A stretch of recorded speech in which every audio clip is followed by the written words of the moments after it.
What's up, everybody? For those talking into TV land, we'll give you all a second to join because we know this was last second. But it's Florida Derby Day and it's Arkansas Derby, and more importantly, it's White Barrio Day. And Tim was so happy watching White Barrio fly down the stretch. He said, "Let's go live." Exactly. And how often do you get to bet $10 on a 1-9 shot and turn it into 144? That's the way to do it, right? I mean, those are the things you're looking for. And you had Farbridge going into White Barrio. I looked at that double and it was 1-1, so I passed because risk not worth the reward there. But for you, way to pull together that try. Have you done anything here as we look towards Gulfstream Race 8? There's 0 minutes to post. A couple scratches on the inside. No, honestly, I was just walking in the door. We were out Saturday morning, running the errands and doing some things. And I just walked in the door before the White Barrio race. So that was the first one that I've really done. But I did handicap both cards, and I do like the 7 in here, Calic. I actually, to be honest, didn't look a ton at this race. I looked a lot at the late pick 5, and I've kind of been going one by one. Made some money with Makes Sense, thanks to Tim and Centennial Farm in race 4 with the 240 exacta. So that'll always put you in a good mood. As they go to the gate, your favorite is the number 4, Beyond Stoked, Manny Franco aboard. Into Mischief, 4-year-old with a More Than Ready Dam. And your 7 there's a little reluctant to load, the Kalik for Jose D'Angelo, the first pick in on TVG. We'll bring up here on Race Lens for you real quick. We'll look at the true odds, and they have the 13, Enlighten, as the favorite with a 20.5% win percentage. Number 4, 18%. Number 10, 13%. So nothing overwhelmingly there. Might be a little bit wide open. The adjusted true odds, a great place to look for value, says that the 13 should be 7-2. Right now is live odds of 4-1. So if you're throwing some last minute bets in there, we'll get into a little bit more handicapping as we go on into the next Oaklawn race. But we've fired on here, and they're going live as they go out the gate at Gulfstream. Exactly. 8 furlongs on the turf. Loaded up. Let's see if we can get this 7 home at a little bit of a price. I didn't like the 4 as much. I had the 6 and the 13 also underneath. I would use all 3, which is what I bet. I bet a 7, trifecta 7 with the 4, 6, 13.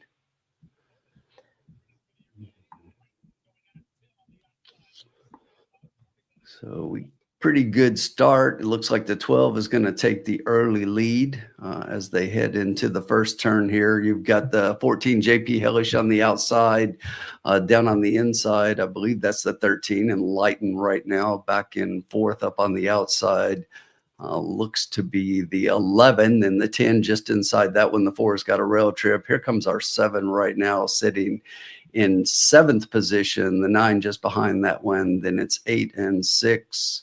The quarter was 23.55. JP Hellish heading down the backstretch at 25-1. Bonus move the 12 just outside that one in 2nd. Saratoga Flash on the outside in 3rd. The 3 horse down on the the 13 down on the inside in 4th. Going to need some room up front. The 12 gets challenged, and we've got the 14 JP Hellish put in a nose in front, and now the 11 sweeps by that one as we hit the top of the stretch. We've got the 7 starting to make a move to the outside, currently back in 5th.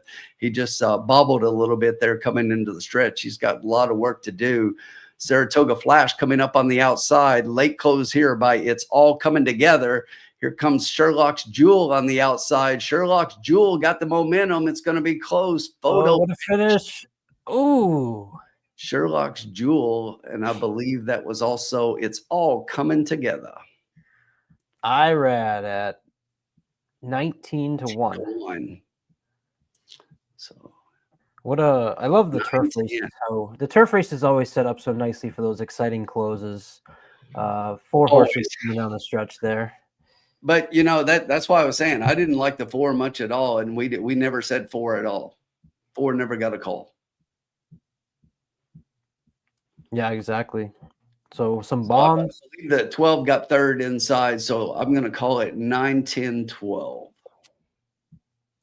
I like what the 7 was as they hit the top of the stretch there, but got his back legs taken out a little bit and kind of had to steady there, and then it was all over for that one.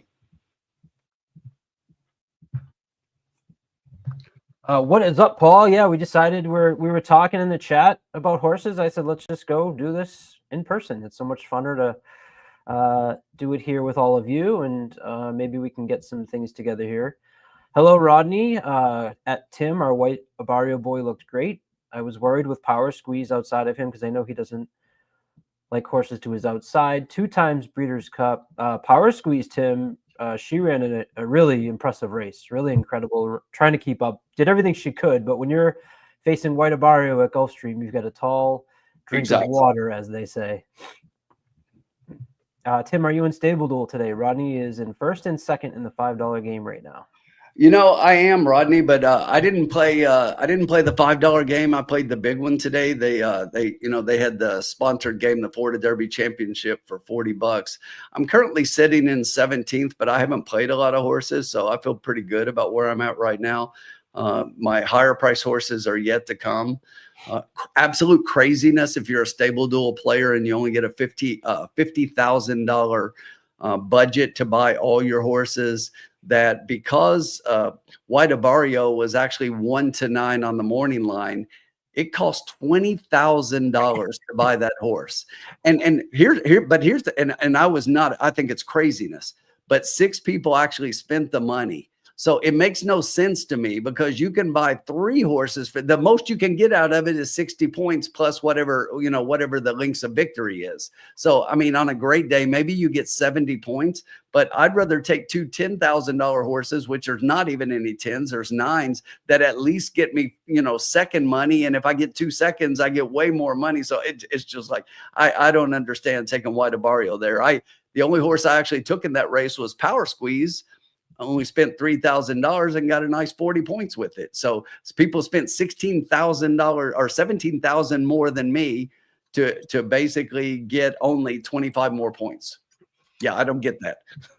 Yeah, you didn't get the flight line 10, 20 lengths, right? That would get you 70 or 80 points. So what do you get? 65 points because Barrio won by 5 lengths? Is that what it was? Yes. Yeah, so definitely not worth it. 65-25. So again, it really makes no sense. Did you like anybody at Oaklawn? We're going off. The number 4, Almost Gone Rocket, is your 3-5 favorite. This is a Brad Cox horse who's racing for the 4th time. 3 for 3 over the dirt. It is a muddy surface. Had this horse won second time out over a sloppy surface at Saratoga. They are out of the gate. Did you have an opinion, Tim? Yeah, I mean, the 4 is going to be tough, but the 1's another one. I would bet those 2 in exacta 4-1. I would box them. The 6, Holland Ice, for Safi Joseph, gets out to the front with the 1 and the 5, American Band and Vendetta behind. 4 sitting off the outside of those 2 horses, about 4 wide, 3 lengths from the leader. The 6, Holland Ice, hits the turn with a 1.5 length lead here over the 5. And here comes the 4, Almost Gone Rocket, making the move now with Flavian Pratt going 3 wide, passing the 1 and the 5, and is going to be attacking the 6 here as they come down the stretch. The 3-5 favorite has some work to do. Holland Ice has a second gear and picks it up. We're going to have a challenge here, Tim, as they run to the wire on the muddy track. The 4 is having trouble getting there. No, the 4 is having trouble. Holland Ice is going to pull away at 3-1. Francisco Arrieta. And there's a 6-length lead, 7-length win for your Holland Ice. So the 3-5 favorite there for Almost Gone Rocket for the Frank Fletcher Racing operation. We'll talk about that horse a little bit. Not that horse, but that operation a little bit later, as I like Best Friend Rocket in the Arkansas Derby later. So Holland Ice over Almost Gone Rocket there at Oaklawn Race 6. So we jumped in, Tim, with 2 races going right off. That now at least gives us a second here to pull ourselves together. Welcome all of you in. Hello to everybody. Love to know who you guys are playing. We saw Paul, who's always here, keeping it a good winning day. Boom, Rodney, I assume that is for Oaklawn, as you just sent that. So nice job. Let us know what you got. Oh, here it is. Sorry, I missed your bet. Oaklawn Race 6 exacta, 6 over the 1-4. Well done. That's how you do it.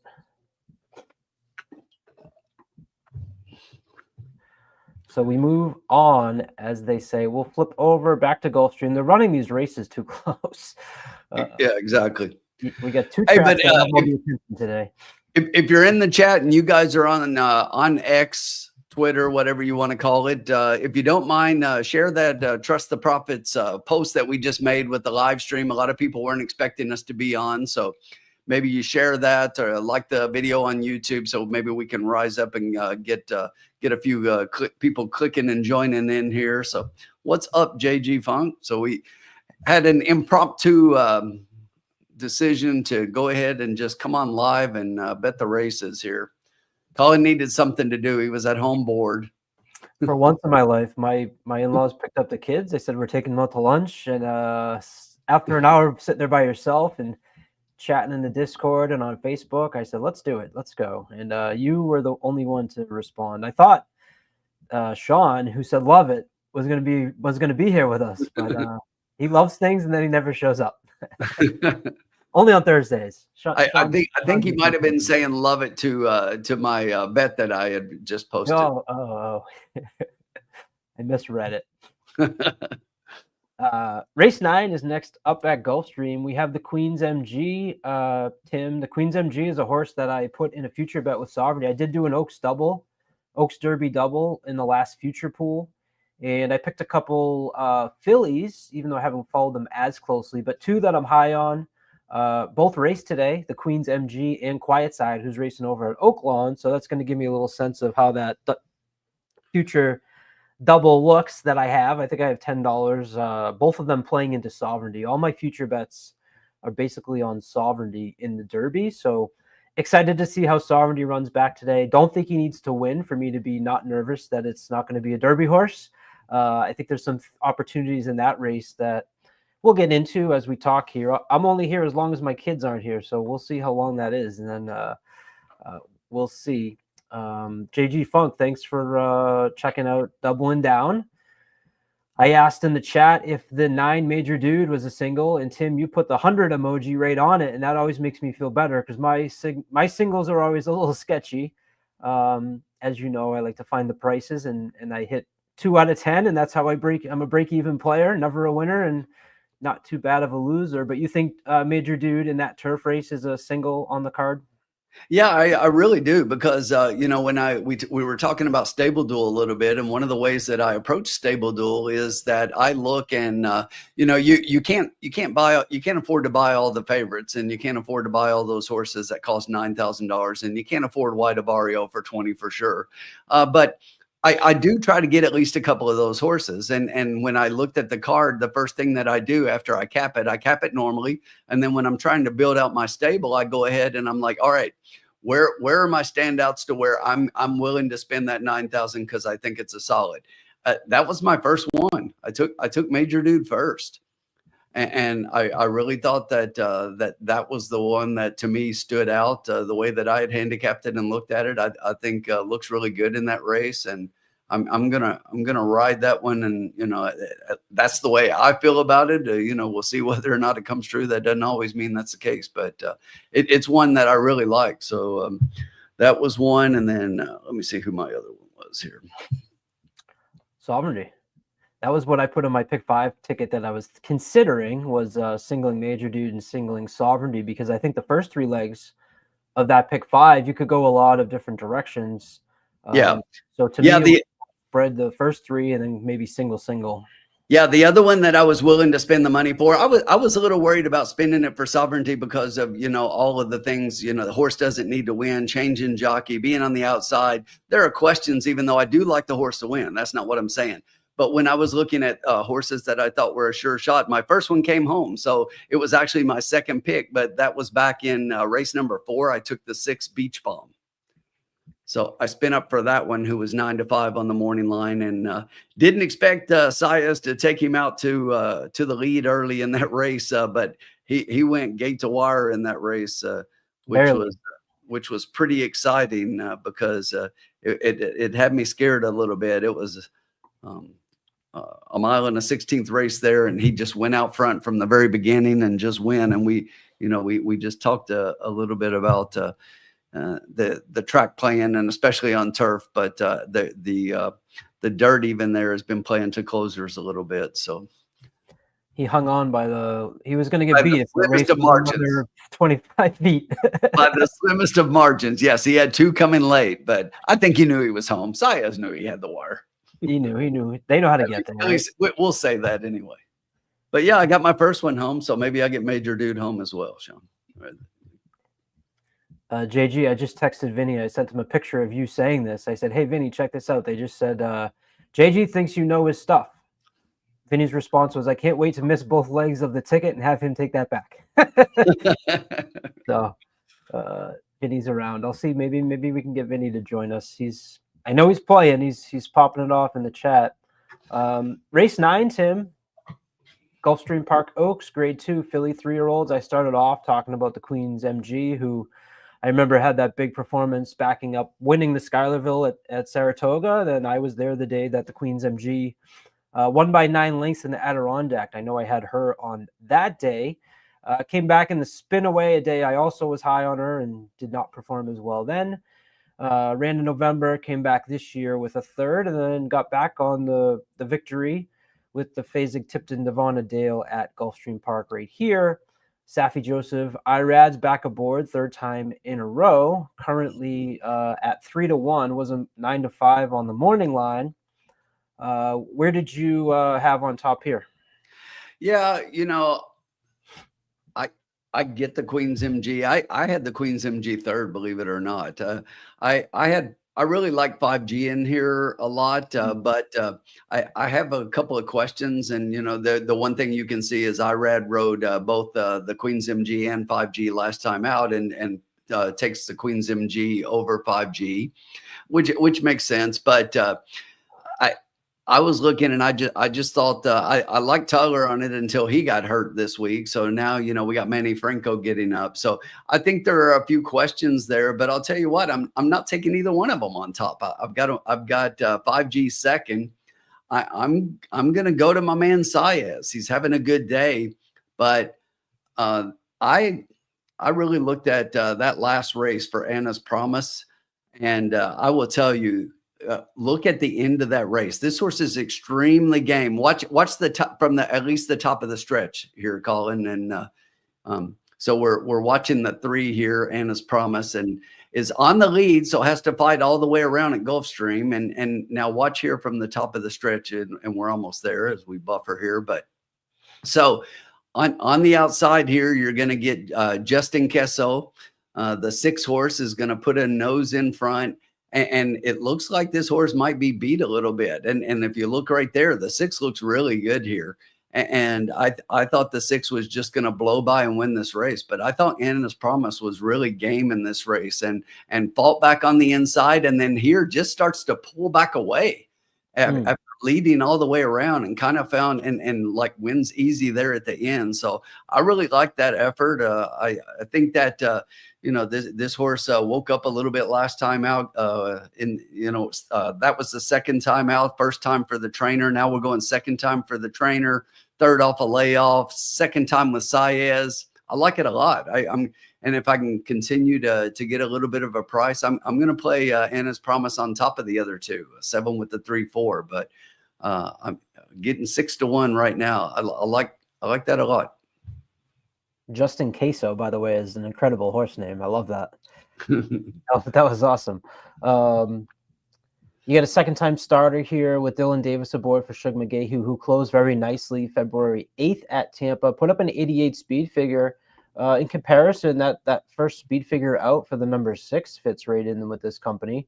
The 4 has the highest Equibase speed figure with a 97. That was last time out in the 2nd place finish in the Grade 3 Honeybeats behind Quiet Side. So as you mentioned, 5G being your 2nd horse, this is a pretty impressive 2nd place because I think very highly of Quiet Side personally.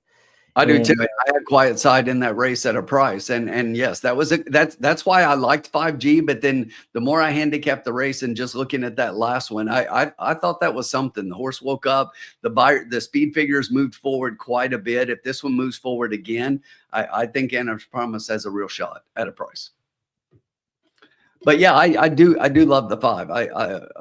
Or the 4, excuse me, 5G. But I like that horse a lot in here. So sorry, I missed. How would you play Anna's Promise on top? Are you just going to bet Anna's Promise to win, or would you put her in exacta? What are you thinking? So if I can get this price here at 6-1, I would hate to have this horse come in and not have a piece of that. So I'm probably going to play win place, and then I'm just going to play a trifecta key 7 with 3-4. Not a key box, just a key. Key in the 7 on top with the 3 and the 4 underneath. Love it. We'll take a look at the pace scenario here, brought to you by Race Lens. It has the 4, 5, and 7 basically in the early part of the race. It has the 5 dropping back pretty drastically after being on the front end, right? Suddenly, when you go to the middle of the race, the 5 is last. The 3 and the 1 who are on the inside. Looks like the 1 makes up a little ground, but it's the 4 and the 7. And then the win percentage actually has Queen's MG 36% over the 4, 28%. So the algorithm is seeing those two, but I think what you said about the 7, at least from a value spot, might make Anna's Promise a nice play. Adjusted true odds actually has Queen's MG right now with the potential betting opportunity. Whatever's highlighted in yellow is what they consider an opportunity. Has the Queen's MG at 9-5. Current live odds are 5-2. So do what you will with that. We've got 10 minutes. Let's take a look where Oaklawn is at. They got 21 minutes. Yeah, they're doing a pretty good job of keeping them apart. So, the other thing that is a positive for the Queen's MG is that the longest that she has been is a mile. So now we're going a mile and a 16th here. And seems like the distance would help this one because usually closes up. And if you look at that last closed and kind of drew off a little bit. But this is a good field. I think those 3 horses are a standout. But I really like that Honeybee race and the Quiet Side Win and 5G. I think Mohima is also a really strong horse, really solid.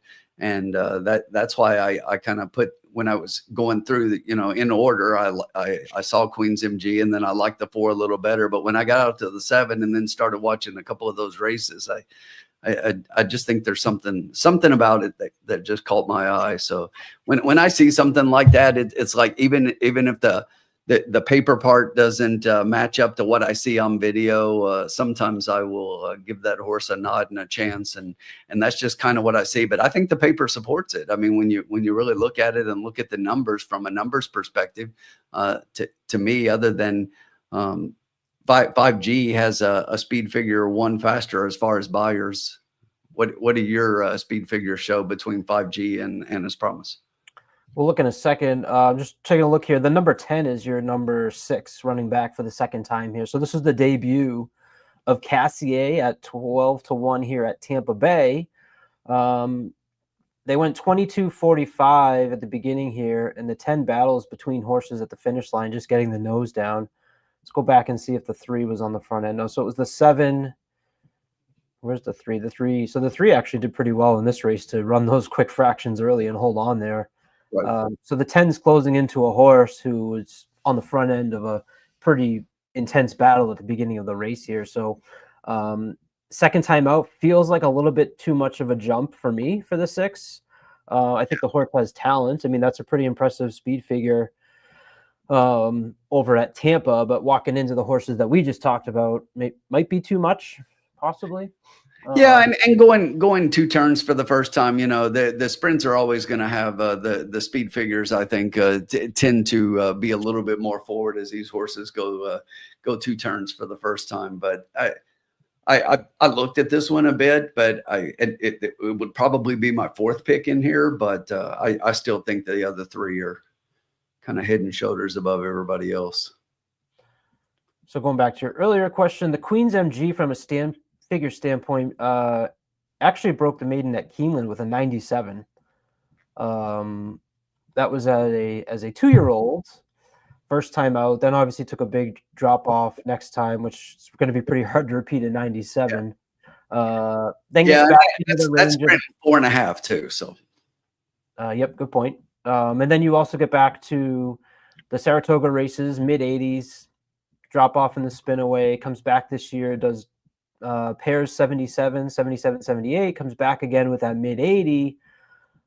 I would expect, if I had to guess between the Queen's MG, barring a gigantic performance, maybe this horse is an 85 to 90. Like, it kind of starts to feel like maybe that's where this horse is. I don't know how much of a gigantic leap we're going to see. Whereas the 5G, really nice improving figures here. We'll look at the distances. So 6 furlongs, mile and a 16th, mile and a 16th. First time out, 43, draw a line through that one. Jumps up to a 67 in the maiden breaker. Goes into a stakes race, puts up a 90, has a little bit of a drop off to an 86, but then comes right back with a 97. We haven't seen the ceiling yet, I don't think, on 5G. Horse is sired by Vacoma, who's actually doing excellent with dirt routes. Really good. Yeah, so the 4, even money's tough to take, but the 4 looks tough in here. So me personally, I put $100 bankroll there on the banner, so I figured we just take the inspiration from the lounge and maybe we'll put a little stock in that. Me personally, looking at the payouts, the 4-7 exacta right now is paying $10. The 7-4 exacta is paying $19. For me, who I can agree with you on the 7. That obviously takes my 3 out, but I think I could be okay with that. And I think I might just do a $2 exacta box. 4 and 7 for me personally. That looks I like it. 20 to and one more point about 5G is with IRAD being on that one last time out is one thing I always say about IRAD is I hate it when IRAD is on a horse that wants to be on the lead, because I think he rides so much better coming from behind. And usually if he's on a horse that's like a gate to wire type, most of those I'm going to fade. And unless he's on White Barrio or something, but and that horse doesn't like to necessarily go gate to wire. He's typically just off, but I just don't like him on the lead. And you see that he kind of lost it late in there, and that was a good run by Quiet Side. That was my value pick in our capping the card for that particular episode that day. I just think that I think that Manny's actually a better fit for this horse, and this is probably going to be your speed out here for sure. But I think the 7, being that he's on the outside, she's on the outside, might sit just off. She might go, especially with Saya's up. He loves being on the speed, but she's 2 for 2 last 2 races out. She's won both of them here at Gulfstream. So I kind of like. And I do like that bet you said 7-4. Any concern in seeing the maiden claimer? Now these are 150,000, 100,000 maiden claimers, maiden optional claiming. Does that concern you at all when you see the maiden claimings on races on a horse dropping into a grade 2? It depends. And these, when you're coming out of the Kentucky circuit at that level, really not. The horse started in the maiden special weight, so they dropped her down a little bit. And those were high end maiden claimers, but at Churchill Downs. But then, and that was Dale Romans. And, then the horse gets claimed, and I think they felt a little bit better, and then they go to optional claimer from there, and now stepping up. So yeah, it's most certainly a step up in class, and that's why we're getting the price on her. I just think with the speed figure and the way it's going, and how this filly seems to have woken up a little bit off the claims. Every trainer is different, and just because Dale Romans is a better known trainer than Carlos David, this horse just might be a fit for Carlos David's style.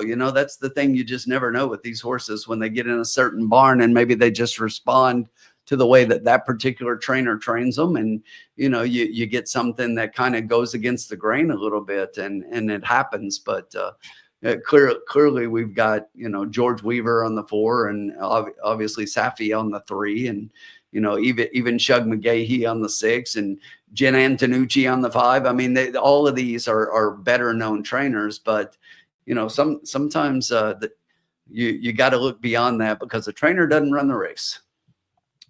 Watching the horses on the track, the 1 broke away from the ponies, getting an aggressive ride up, which stood out to me. So I flipped over to look here at the 1, who's also taking money. Morning line 10-1 is now 9-2 for Safi Joseph. And Tim, you know, I was talking about speed figures. This horse debuted with an 84 in a 6.5 furlong race at Gulfstream. Dropped down a little bit, but last time out, going a mile in the 16, gets an 82.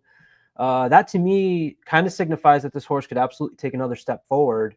I don't think we've seen the best when the first race is an 84, when you generally expect the horse to be getting experience and possibly if it puts out an 84, I expect the lifetime best at some point in the horse's career to be better than that, is what I'm trying to say. Yeah. Came back And last you know, time and rose nicely, winning by 6 lengths. And the race before that was racing against 5G, who we just talked about, but actually had some trouble in the beginning of that race. Right. And look, I get it. And before the scratch of the 2, I wrote in my comments at the top, I said, is this the Oaks or the C2 Racing Stable Stakes? Because, you know, C2 Racing Stables is part owner of the 1, is part owner of the 2 who scratched. They're part owner of the Queen's MG. So it's just like, you know, it was just like 1, 2, and 3, and they were all out of that barn. And, you know, it's obviously connections I love. I love what they do for the game. Obviously, they have one of my favorite horses in White Barrio. And, yeah, that horse is definitely something to consider. I just think a little lesser, right? You know, the 3 and the 4 are obviously proven in the stakes races. The 7, when you're looking, to me, you go beyond those 2 and you look at the 1 and the 7. I just like the 7 a little bit more to be the one that steps up over the 1, but it wouldn't surprise me. I mean, Safi Joseph, Edgar Zayas up. They're 26% right now at Gulfstream. So getting, I thought I saw that this horse was getting first-time Lasix, but it doesn't show there.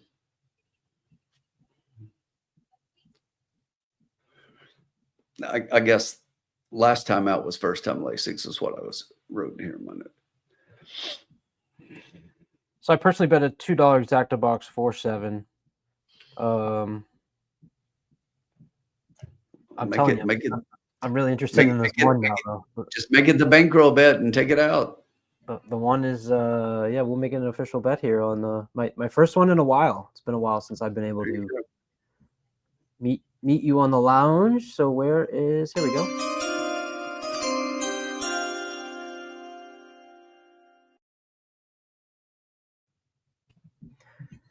There we go. A special edition of Gulfstream Park, Florida Derby, Arkansas Derby Day. We're going to do a $2 exacta box 4-7. And Tim, just because I like this bet, I'm going to do a $1 exacta 1 over the 4-7. So kind of covering ourselves. And if either of those, if one does win, I think we're confident in the 4-7 underneath, and that'll be a nice little price to make it up. So not spending too much money, $6 total. I'll take that out of our bankroll. Love to see it. Love to see it. Are we winning yet? Now we are. There you go. We just win with your presence here, Sean. Sean, we just made our official bet. You just missed it. We're going in here at race number 9. Okay. We're going to do a $2 exacta box 4 and the 7. Love it. And we're going to do a $1 exacta 1 over the 4-7, because we were just talking. I was watching the 1 have a nice warm up on the track. Yeah. This Paradise City. I was talking about, Sean, how first time out this horse got an 84 speed figure. Last time was an 82. Yeah. To me, there's some growth there that could hit, and really got a big warm up on the track, and maybe today's the day for Paradise City. Absolutely. Yeah. No, definitely room to improve for sure. Who did you like in this race? Yeah. I was very similar to you guys in this race. Let me bring up my picks here. I and Safi and Edgar are so good together. You know, I didn't like the Queen's MG. I'm going to let the Queen's MG beat me. You know, I thought that last race was like so not pace dependent. That's why it was on the lead. That race kind of fell apart. I like the 4, and I was 4, 6, 7, 1. But I think your 7, Anna's Promise has a huge chance here. Yeah, right. That was my pick, Sean. That's a horse I really like in here. Yeah, no, absolutely. You know, he very logic. You know. It's a good race. Yeah, and in Stable Duel, I have both the 1 and the 7 because they were cheap prices. Oh, there you go. Okay. Nice. I forget who I have. Drop in the chat who you guys like out there. We want to make sure as we go to the post here, they're going into the gate for the Gulfstream Park Oats. This is race number 9 for Florida Derby Day. The 5G is in, the Queen's MG is in, and they are all in line. Yeah, I have the 1 and the 4 in Stable Duel. They're out. It's a clean break across the board. 1 drops back a little bit along with the 6. The 6 was the second time starter, and they're going to allow the Queen's MG and 5G to get to the front early. The 7, Anna's Promise, is going to sit off the 2 of those, and now the 5G makes a little bit more of a move. The Queen's MG actually pulls back slightly. They're going to let 5G go out on front as they go to the first quarter in 23 and 3, so not too crazy. And you've got the 4, the 7, and the 3 on the front. So far, like we thought it would be, the 4 and the 7 with the speed. I like that the 7 sat just off, which is what I said from the outside, might have to sit just off the pace because the 4 was going to probably get the jump. So I like where we're at here. Bring her home, Saez. Let's head to the Kentucky Oaks. What is this? The C2 Racing Gulfstream Oaks? That's exactly what I said, Sean, before you came on. I wrote in my program because the 2 is also a C2 and scratched out. And I was like, is this the Oak, the Gulfstream Oaks, or is this? Come on, Anna's Promise. Finish 7-4. Finish 7-4. Come on, 7-4. Come on, Luis. They're going to the turn, and it's the 1 coming up. She's game. I told you, she's game. Let's see what she does in the stretch. I like her. Give me the 7 with the 3 out of there. Come on, Saez. Come on, Louis, get up. Anna Promise on the outside, the 5G on the front end. 7 is not going away. Wow. Dylan. Wow. But Manny Franco is going to have enough on the 5G. Finish 4-7. All right. Yeah, the 1 really died. Hey, wow. and the 6 got up for 3rd. So here's what I played. Just like I told you I was going to Colin. I played $10 to win in place on the 7. So I got my place money. And then here's my trifecta. 4-7 with 4-7 with 1-6. Yep. That was mine. 4-6-7-1. Yep. There you go. And you had the 1, I think, probably got 4th. I think. No, he fell back to 5th. He kind of died right at the end, but I was worried. I was looking close to see who was coming and who was going to get it. I think the 6 gets up, and we get the 3 off the board at 9-5, so that's going to help a little bit. But yeah, I just and Sean and I both said it. I kind of was a little bit of a fade on the Queen's MG here, and 5 was a class. I was taking a shot with Anna's Promise, and still was right there. No doubt. Nice job, JG. Nothing makes us feel happier than when we get great job, JG. Yeah, and I'll tell you, 5G. I know we got some strong fillies. I think the Kentucky Oaks is going to be filled with talent this year. Yep, I agree. I think it's shaping up to be a super competitive Oaks, and I like 5G. I think she looks good. Yep. Obviously, we got a couple of really strong fillies, but this is one coming into the race that's doing nothing wrong. Yeah. Could this be sign to come for Manny Franco coming past the winner's circle today? Mm. You got to. He always people forget he has won the Pegasus. He has won the Florida Derby. So Manny Franco is no stranger to the Gulfstream winner's circle when he comes down. 4-7-6-5 is your final. I've started to pay a much better attention to this what Racelands gives you on the race project, and this is pretty much what happened to him. We talked about it. 4-7 on the front end. The 5 is going to drop back. Yeah. And then if you notice where the 6 was early and where the 6 was in the middle, you got to stretch a little bit. And I'm starting to see this a lot better, especially after listening to Dan Piazza, who won. They interviewed Dan Piazza after he won NHC, and he said, I used the race projection in Racelands to kind of get a sense of the vision of the race. I'll be honest, running for a while, I've looked at this thing and said, this doesn't help me at all. I'm always confused by it. I can't make sense of what's happening. So I really go through and look at the results afterwards, and you can kind of hone in a little bit more on what it means, Right. and start to Right. make Yep. the results Yep. match what you see, and then start to use that going forward. What is up, Sherbet Coffee? Thanks for checking in. I had Hey, my Sherbet. Sherbet coffee this morning. Watching on the phone, 5G looks nice for Oaks. I For agree. sure. Yeah, and Colin, just to your point, I do the same thing with time form, and I don't always when I get my my daily racing form past performances, I don't always add on the time form PPs, but for some of the bigger cards, I do. And you know, they've got the pace projector on there as well, and they show the early pace and where they project the finishing positions.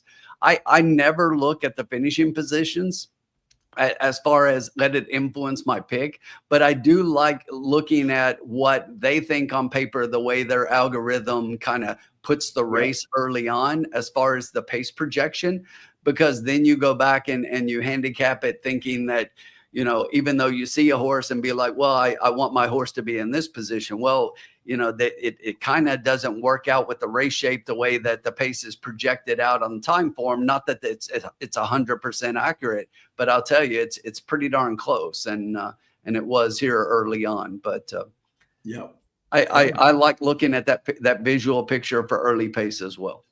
Oh, no doubt. All right, I finally have done my job with the bet. We are up 22.80. All right, nice job. 22.80 to get us going here on Florida Derby Day. So yeah, hey, that try paid. I had a $2, but it won 18.40. That's fantastic. Well and for my $10 win place, even though I only got place, I got back. I bet 20 and get 30. So we'll take a profit. Don't take a profit. Trust the profit. Trust the profits. Only winners on Saturday. Or as I always say, trust the analysis, trust the picks, trust the profits. There you go.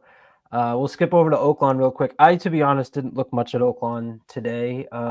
Did you guys have a thought on race 7? I see Echo again, the horse that could never get it done on the Derby Trail.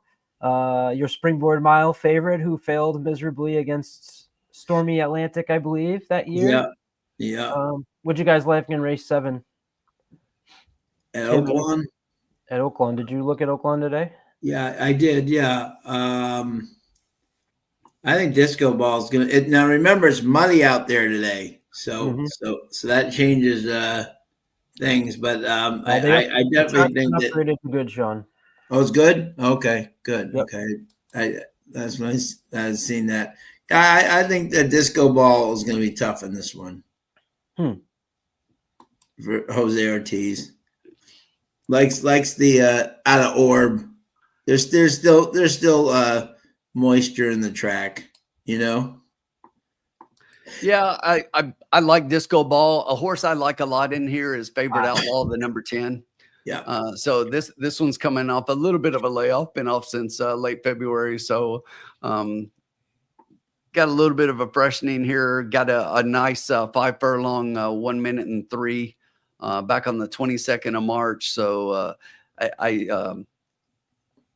a bullet right after running that last race, came back in that day and like 2 days after the race runs a 47-3 best of 75 for the day. So I think that this is one that you have to consider in your tickets, and not with an outside chance, but this horse loves Oaklawn. I mean, it's one that I've seen at Ellis and seen run there, but this horse is 7 for 8 in the exacta at Oaklawn. And if you look at the distance, is 9 for 10 in the money.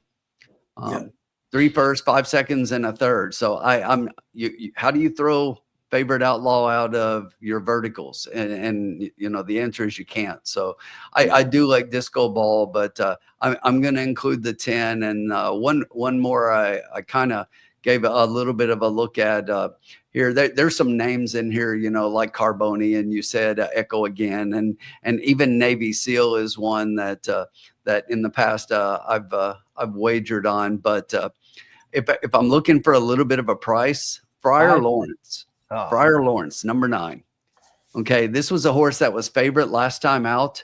And And yes, that was a claiming race, just a little bit of a lower level, but was claimed. This horse is really popular in the claim box. Look at the last 6 races, claimed 4 Oh times. yeah, absolutely. So everybody wants a piece of this horse. But I think, Ron Marquette getting this horse and now putting up Flavian Pratt, Pratt does well getting on horses like this. So it's one that I would consider. I think where's this one sitting on the odds right now? Somewhere around 7-1, I think. But I love this bet, JG. I just bet 5, 9, 10 exacta box. I really am impressed by this 5 here. Has put up some pretty good speed figures. I think you can draw some lines through some of these races. Quick look over at the true odds has this horse second at 23% and fair odds at 3-1. So at 9-1 right now, not taking money is not a good sign. But I went 5, 9, 10 exacta box. And they are off. A cavalry charge, as they say, when you're looking at that front shot of how many horses. So it's quite a few. The 1-3 jump out to the front. That is Bohemian Bow and Clear the Air with Ramon Vasquez aboard. Christian Torres. Their number 4, King Cab at 40-41. 58-1, 21-3. Puts between the two and flies up. The 5 right now is sitting 4th. King Cab jumps up to 58-1. And as you said, Sean, going 21-3 off the jump. The 4, 1, and 3 are on this front end of this hot pace. Here comes the rest of them. The 11, the 8, the 5 are starting to gain momentum. The 5 is going to duck down to the rail. Here comes Jose up the rail. Come on, Jose, up that rail. There you go. Get him out in the clear. He's trying to come. Come on, Jose. There you go. Jose's in for town for business. He didn't come for peanuts.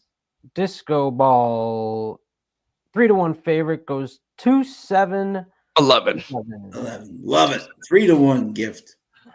Jose's going to be very tough with that Sandman, folks, because I don't think he's going to have him as far back as he usually is. And that's exactly what I've been saying forever, Sean. Everybody keeps saying Sandman wants more distance, but it's not the distance that's been a problem. It's been how far back the horse is.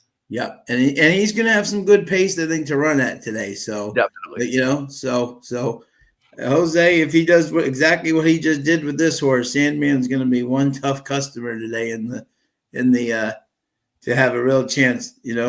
Who was the horse? Was it Red Rebel 1 who would always try to run from like 29 lengths back? But I don't think Jose will do that today. I don't think so either. 3-1 make it look like a gift. We get to race 10 at Gulfstream kicks off your late pick 5. Yes. I got to make a decision on putting in my ticket or not, Sean. You didn't answer in the chat when I asked his first major. Is major dude a single? Major dude. Sorry, I always want to say first major. You think of the first dude there? Major dude. Sorry, major dude. Get them all mixed up. Major dude. Is he a single? The 9 in race 13, Sean. Did you get that far? And did you have an opinion there? Yeah. Let me see. In race 13. Yeah, I thought he was a very tough. Let me bring up my thing here. I thought he's going to be very tough to beat in that field. That's not a stellar group compared to. But if you looked earlier, I thought what's his name was going to be a stellar group, and the Eclipse horse almost beat him held with him right to the wire there. The 4 earlier, I thought he was going to be a easy square, and he barely won by an inch. So you never know in this group. Let me go back to the race 13. Correct? Yes, I'm going to race 13 right now. See my notes here for you. Yeah, I think he's definitely a tough one to beat. I think he's definitely the horse to beat in that field. Yeah, Sean, and I already gave him my opinion. I told him that I had him as a single for sure. Yeah, I mean, these other horses are all in like Portofino, Ruse. I mean, these are, Abramar. Maybe if Abramar, Abramar's been talented, but coming off the layoff. But I think Abramar is really the only concern I would have, if Abramar gets brave on the front, but but other than that, no, I don't really see too much. The only thing I would say is if Abramar gets out by himself, or even Ice Chocolate, if one of those two gets brave on the lead, but I'm not sold on either one of them beating him. I would say he's a Sean, hey, Colin, what did you have in the race before that? Race 12. Yes. So I spread in race 10, 11, and 12. I haven't put my ticket in yet. Race 12, I went with the 4, 11, and 12. So our time, 5 towns, and the 4 Be My Sunshine. Yeah. Went even wider on the 2 legs before that. Yeah. All right. I got 4 and 12 there. So those are the 2 that I'm looking at. I'm putting together a is that race 12? Yeah. Yeah. Yeah, be My Sunshine, Safi and Irad. Yeah. Yeah. Good. So we're on the same page. And the 4 is Safi, and the 12 is also Safi, and Mike Smith's getting aboard. Yeah. Backing up to race 11, and I'm gonna single Sovereignty, Sean. I'm gonna get by with my dirty horse, and hopefully he runs a big one. There you go. I'm not gonna bet against him. I'm just gonna go with who I want. I'll keep my ticket fairly shallow, as they say. I think it was a $37 spend. Yeah. Race 10 and 11 to me were as wide open as they could get. Yeah. They could go in a lot of different directions, and that ultimately is what led me to. I wanted to use Disruptor with Sovereignty, but as I tried to get through race 10 and 11, I just couldn't narrow the 2 legs down. I think Paco's horse is a single for me. Which race? 11? 11 inveigled. 10? 8. Number 8. Yeah, the 8.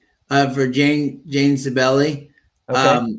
I love the fact that this horse, remember, this is a 7 furlong race, right? But you look at this horse, and he's run good almost anywhere he's been. But look, mile 8th, mile 16th, 2 turns. But what does he do? He goes back to a mile. Remember, a mile is only 1 turn at Gulfstream, and runs a really big race under Paco. Then you go back to Gulfstream, ran in the Mucho Macho Man versus, Otello and First World War. That no one like that's in this race. And then in the optional 75, closed in under Irad and just dominated. So he loves the 1 turn, the configuration at Gulfstream. So I think this horse is going to be ultra live versus this group. Tim, where were you? Race 11?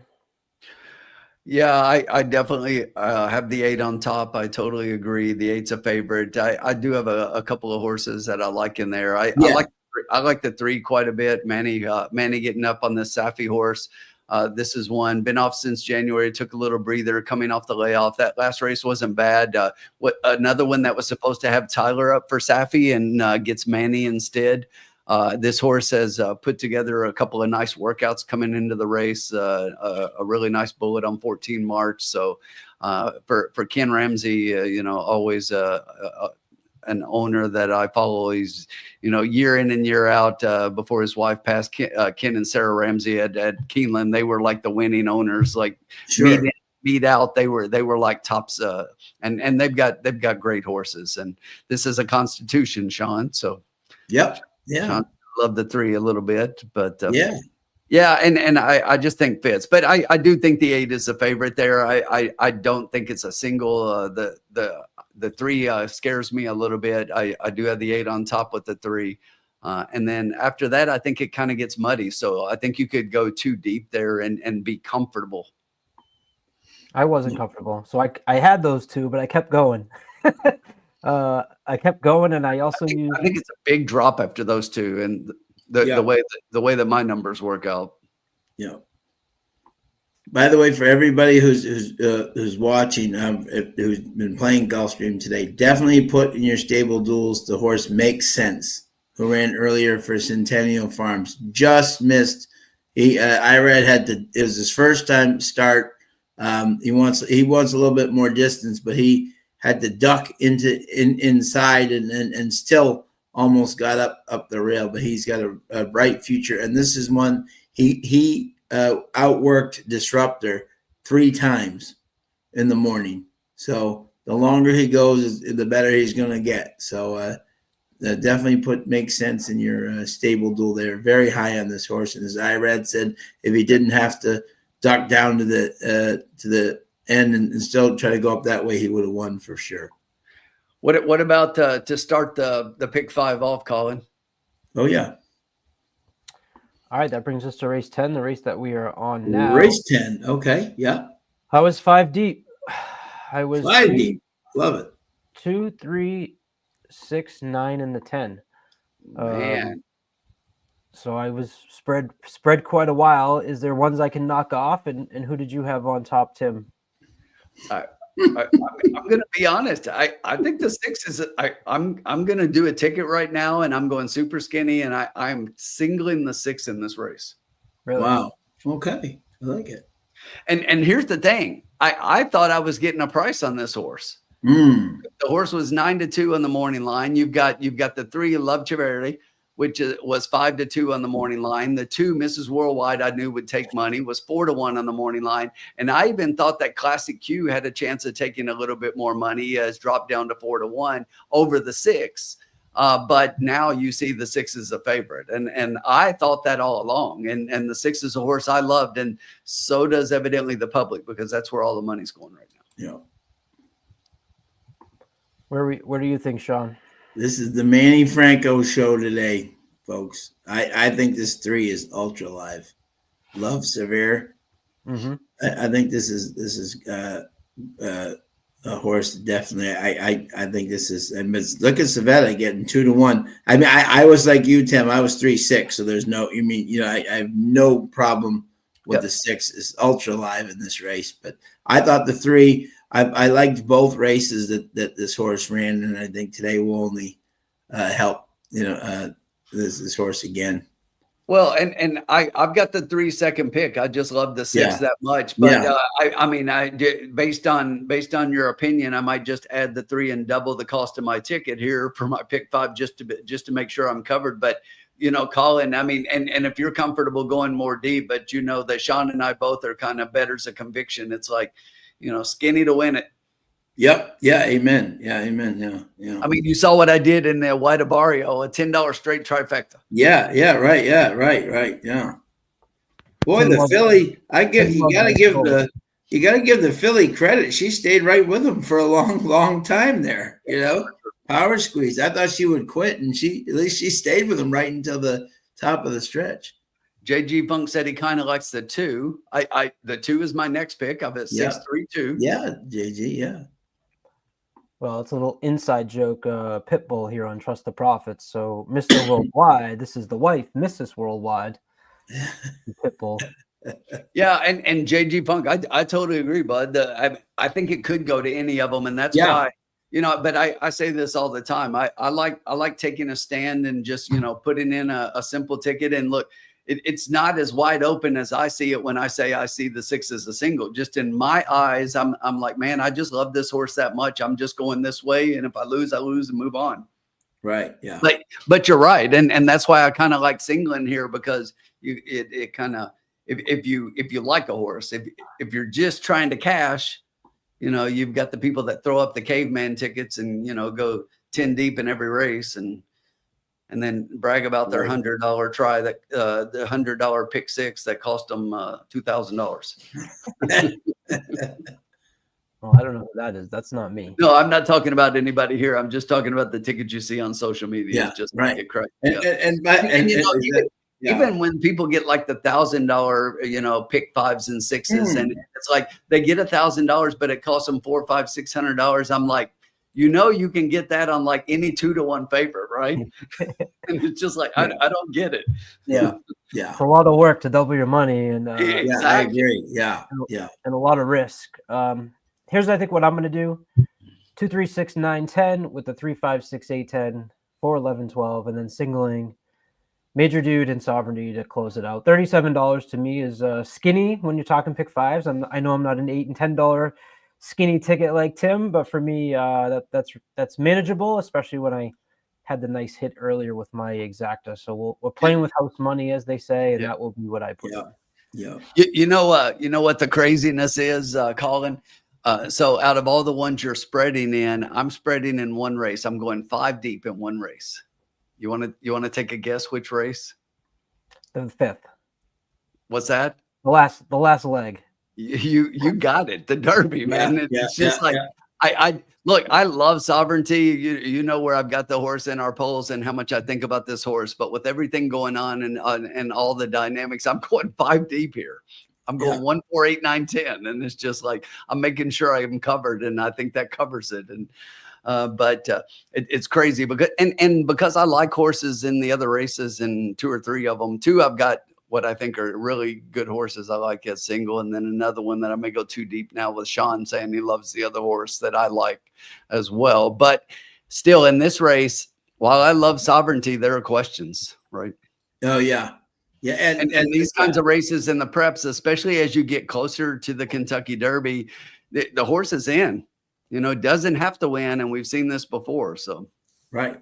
And Manny and Franco is just taking over all of Tyler and Junior's mounts. Yes. he's cashing. He's coming cashing. in. Exactly. He is cashing. Exactly. He's cashing checks. He said, I like that Gulfstream, And Right. the interesting thing, I'm looking at the Gulfstream feed, and there are 2 track handicappers.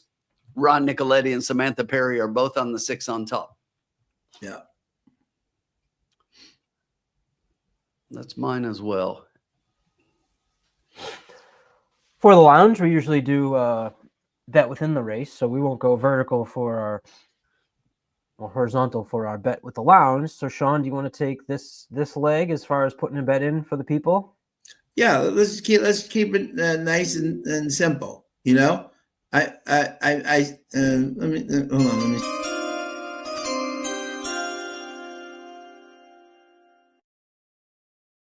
Time today. I'm just going to do a $2 exacta box 3-6. I just think they're the 2 best horses in the race. I mean, you might do it like if you're up and like if you're betting this, you could do like a 3-6 with 3-6 with all. But I'm saying I just want to we're just having fun today. I'm just doing the exacta 3-6, and I think they're the 2 best horses in the race. Sean, you cracked me up because I just put in a bet. You want to hear what I just bet? 3-6 with 3-6 with all. Exactly what I bet. Yeah, nice. That's what I played. I'm just saying. I'm just trying to be for the people out there. I'm trying to, See if I can catch a price in third. And exactly. Yep. Not trying to break the bank here. That's the Tim special. Yeah. Those 2 horses, first and second, and you don't always do all in third, but that's a hit. That's a bet that I think of when I. If you're really confident that you think you got the 2 best horses, then why not? Yeah. Well, I mean that's the trifecta I just hit. I hit 4-7 with 4-7 with 1-6. It's just like that. That's my formula. I just love doing it. It's. I would just be hesitant using 2-1 and a 3-1 in those first 2 spots with everybody underneath. Because even if you get even if you get the 5 or the 7, that's really what you need, I think, in order to. Because what does that cost doing? 3-6. It's with all here. If you play it for $1, it's 16. So it's 16 to 1. Okay. Yeah. And you can still get, some value, Oh yeah, because if you're looking right now, the lowest exacta is paying 12 to 1. That's what I'm saying. That's right. Exactly. That's what I'm saying. So You're going to make money, and that is the 6-3. So right. you got to figure if 6-3 and a long shot comes in, you got a 12 to 1 exacta, and then what's your try going to pay? You're going to make a little money. Yeah.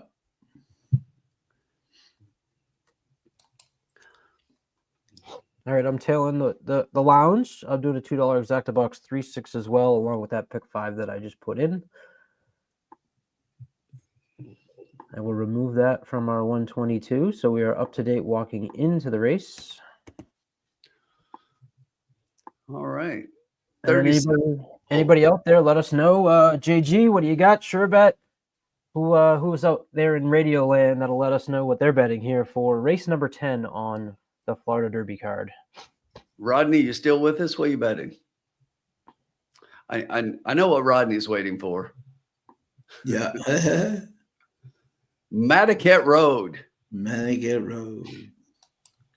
Rodney loves Connecticut Road on your pick 5, Tim. Who are your 5 in the Derby my 5 in the Derby. So yes. on your ticket? So basically, I will tell you because I just put it in. Let me pull it up here. So in the 1, 4, 8, 9, 10. There you go. 8, 9, 10. So yes. Neoquist. Yep. You know you love Neoquist. Yeah, it's solid. Yeah, Ruptor. that's solid. Connecticut Road. 1, 4, 8, 9, 10. I like Tappet Street in there. I do like that. That's a nice pick. I mean, those are all the favorites, and you know the 5 that should be there. But I'm going skinny in the others and hoping I get to that race, and then hope I'm covered, and you know we don't get the favorite necessarily. So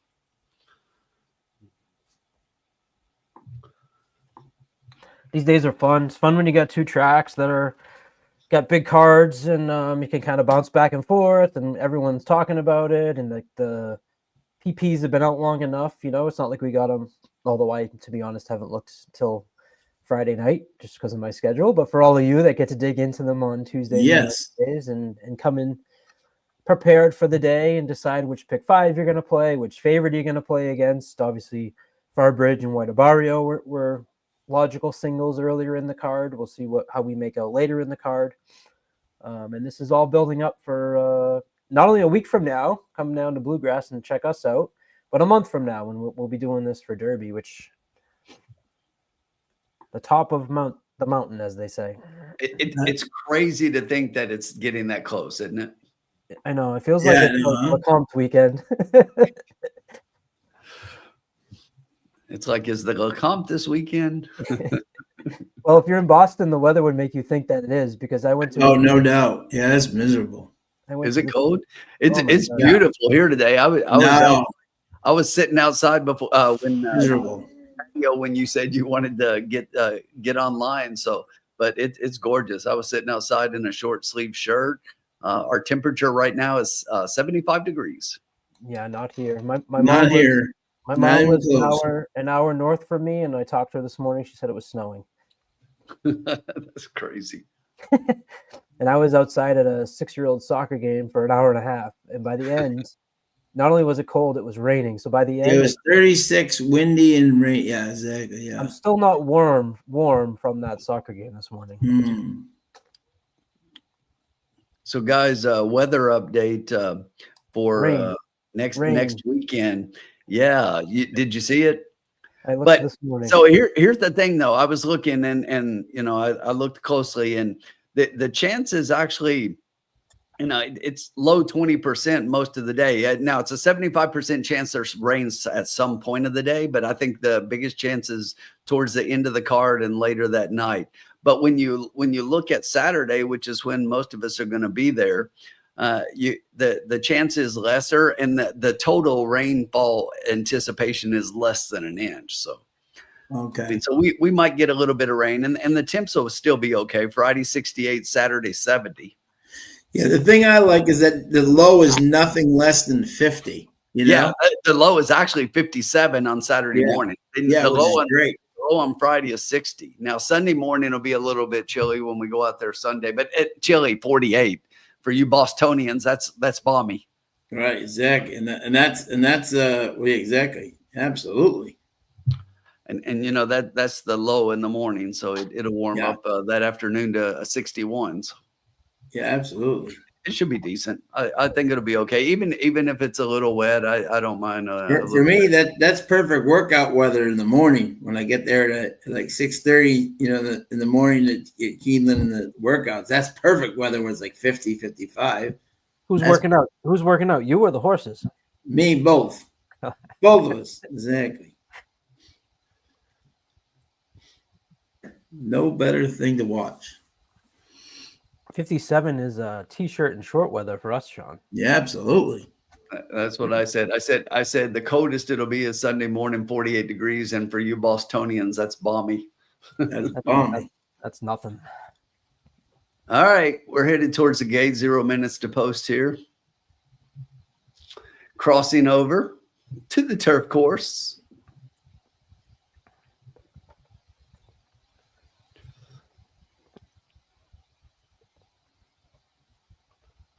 Let's see if we can get this 6 home. The 6 is 5-2, had favoritism. The 3 has joined the 6 at also sitting at 5-2, but has a little bit more money in the win pool and is currently your favorite.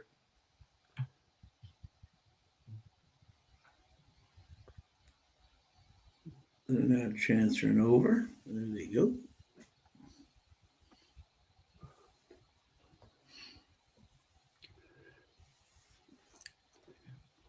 Five to two favorites, co-favorites right now.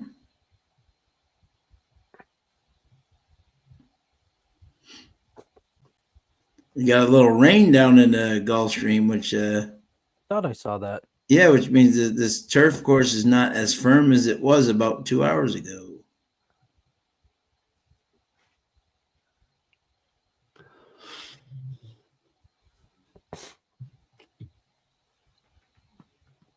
All right, Sean, you talked me into it. So I doubled up in this race. I doubled the cost of my pick 5.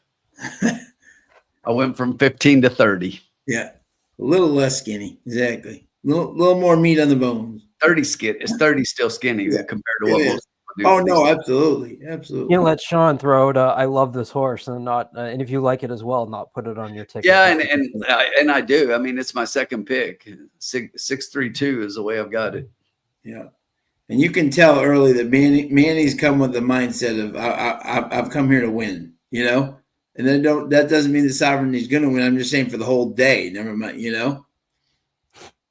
If I'm making the trip and I just gave up 8 mounts at Aqueduct, I'm not coming down here just to, you know, have some ice cream, you know.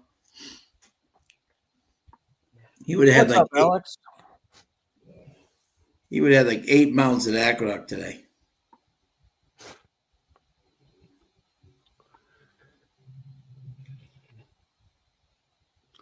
All right. They're in the gate. I'll load it up. Even start, a little slow for the 10 on the outside, but down on the inside right now, it looks like the 5 horse going to go out to the lead. The 8 is currently sitting just outside that one. Down on the rail, we've got the 2 horse. The 3 is going to be outside that one. The 9 and the 11 are going to go 4 wide into the first turn. Up front right now, though, we still got the 5, La Cantera, on the early lead. The 8 now is going to take over. And from the outside, the 11 wants to go, even though on a hold, the horse is fighting the jockey and wanting to get up there at 50-1. He's sitting second. La Cantera's shuffle back to third down on the inside on the rail. Love Chivari, the 3 horses, sitting just outside that one in between horses. Spirited Boss is going to be 3 wide. As we head down the backstretch here, the half, a pretty good 46. 46, that's really good.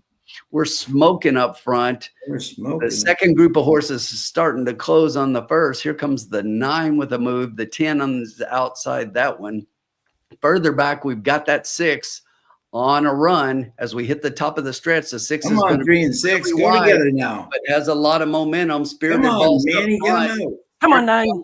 Chavetta on the outside. Chavetta's got still a little bit of work to do. Late close by the 1. Come on, they 9. are not going to catch Spirited Boss. It's all Spirited Boss. Spirited Boss. Wow. Nice. Sorry for you guys, but I'm happy that I got 12-1 kick off this pick 5. Well, you know, that's why you spread, because things like that. That's why you spread. Yeah. I'm out in the first leg. I'm still even.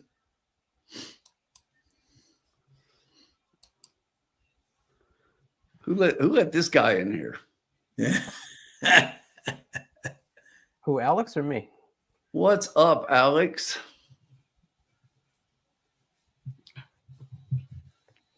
You gotta wonder if that what do you call it? That definitely the rain on the course maybe changed it a little bit, you know? Yeah. Change the complexion a bit. But I should have known better than to bet the 6. Anytime I'm on an IRAD horse, unless it's White Barrio, that's what happens. I just The can't horse get is up. wire to wire last 2 times. Man, I did not. I just went back and looked again. Colin, congrats for picking that 9 because I could have gone about 3 more deep and I still wouldn't have had that horse. Yeah, great pick, Colin. Well, if I'm being honest, he was probably 5th on that list of 5 horses I took. But hey, it's still on the list. I'm not sitting here saying he was on top, but I don't care. I don't care. I mean, you got him in there, and that's still on the list. Yep. And I'll tell you what, there are a lot of other people out there like me tearing up tickets right now while you're cashing and moving on. So we ain't cashing, Tim. We're moving on, but we ain't cashing for a long time. I know. Now we have the Wine Steward, I'm McDreamy, Banishing, Just Steel, Thematic, and Saudi Crown at Oaklawn. yeah, in the Oaklawn Mile. Over. So we're 5 minutes to post over there if we want to switch over really quickly while this one goes final.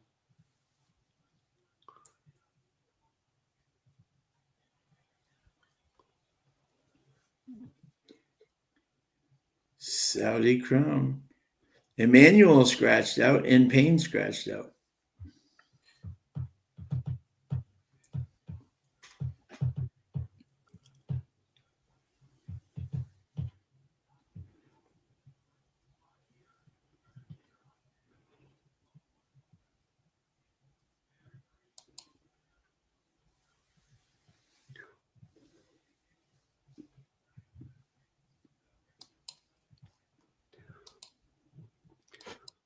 Anybody think Saudi Crown gets beat in here? Ooh, interesting. Yeah. I love Banishing. Just kind of a personal horse I've always been high on. Obviously, the races that he's been running in are certainly not the races that Saudi Crown has been running in. Rule one of my handicapping is horses that have won grade 1s are not in the same company as horses that have been running and maybe winning grade 3s, which right didn't even do last time. So it is hard to imagine Saudi Crown doesn't get the job. No, I definitely think he's the horse to beat.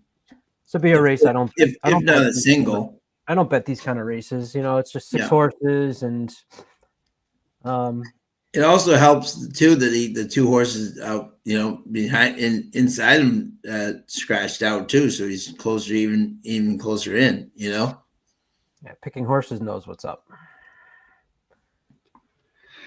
Yeah, it's hard to believe this one isn't pretty chalky, but if you want to throw anything in outside of the 8 and the 3, as far as in the top 2, maybe the Wine Steward gets an outside chance just because Jose's on fire. But yeah, that's if anything I was playing, I'm gonna just watch it. I would just do Saudi Crown and Jose just like an exacta, just try to, But I'm just gonna watch the race. Yeah, I'm definitely not. But that's what I would play if I had to, if it was a lounge or something. That's what I would play. Just try to be cute. With the first thing I look at is what the exactas are with Saudi Crown on top, and then I look at the big ones, right? Because you could get 19-1, 30-1, and 27-1 if you can find a way to move around Banishing in the Wine Steward. And sometimes in these races, those 2 try to hang with a horse like Saudi Crown. They get tired. Yeah, and then you get a brave. Yeah, absolutely. Passes them late. Yeah, absolutely. Picking horses is here. He put a nice big post on my X. Go check it out. He is really high on Bishop's Bay today at Oaklawn. Bishop's Bay, okay. Yeah. Put the reasons in the chat for us picking horses, and I'll throw them up here. Bishop's Bay actually looks tough in that race in the American Pharoah, which is the 11th at Oaklawn. Here you go, Alex. Here's what Racelens has. It actually has Banishing with a 50% win percentage on top. Let me make sure that that's not impacted by something I've put in. It's not.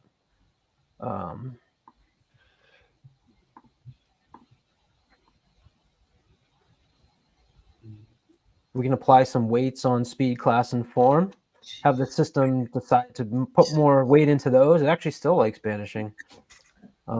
This is one I don't agree with. Sometimes these 60-70% win percentages you can't trust. So because that number's so high. Don't get locked up in that because it's not as good as you might think. No, he thinks I'm the lens. Oh. So do we think, Colin, do we think that the win by 5G earlier flatters quiet side even more? For sure. I think so. I mean, you got gives you a little bit of the grade 2 fantasy is race 12 here Yeah. at Oakland with the Phillies on the Oakland card. So yeah, I quiet side is really my Oaks horse. So excited to see the horse run back, regardless of how the 5G run. But of course, 5G only helps my case for the quiet side. I know a lot of people love Simply Joking and love that horse, but I've just been on quiet side for a bit. I like this horse a lot. And getting Jose up again. There you go. Yeah. No doubt.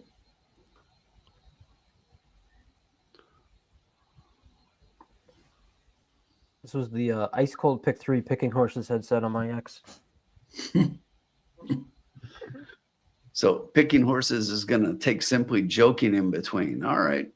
I know Simply Joking is probably the favorite, but I kind of like quiet side in there.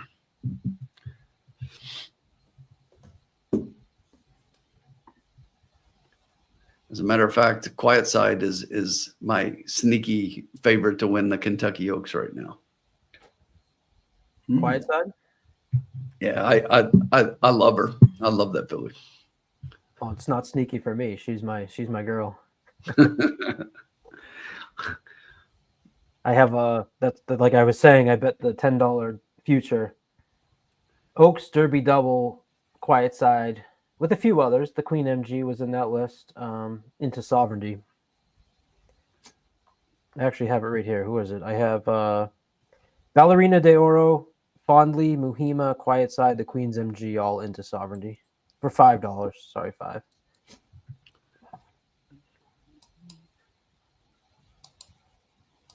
For the people at home, I just tried a $5 exact the box 1-8. At Oaklawn? Yeah. See if Wine Stewart can beat Banishing to the punch. 1-8? Yeah. That's what I played.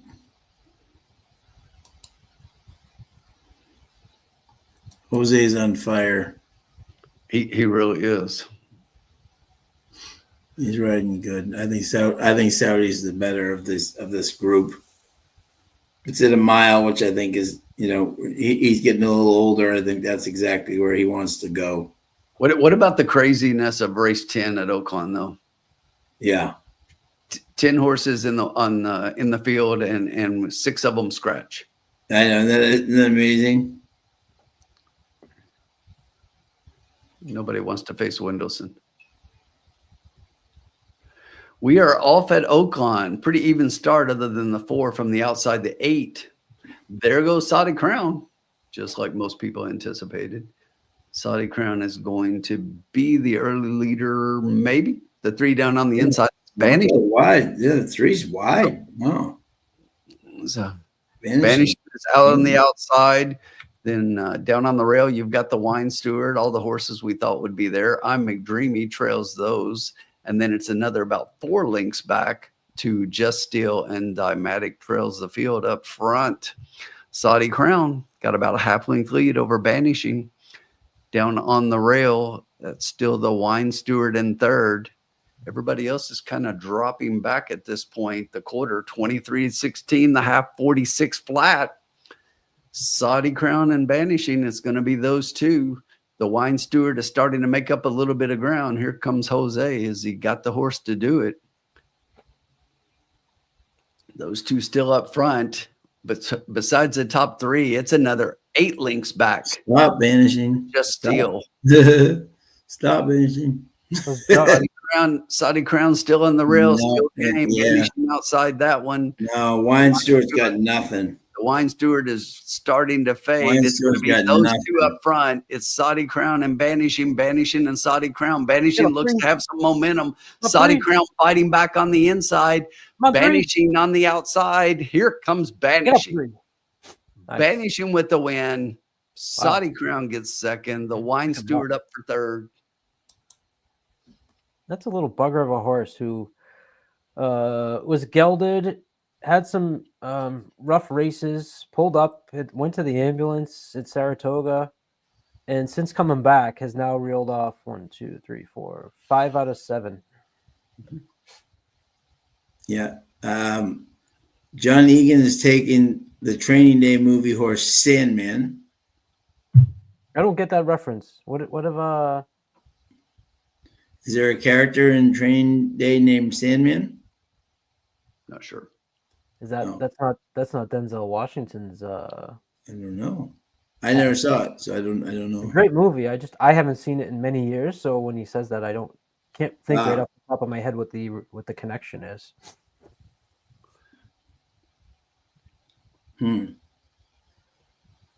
Superb movie though. I recommend you see it.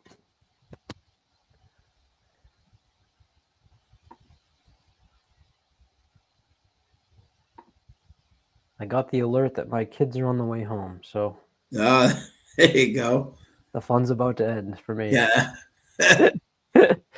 Just as I get my 12-1 home to kick off my It's been real. It's been real, everybody.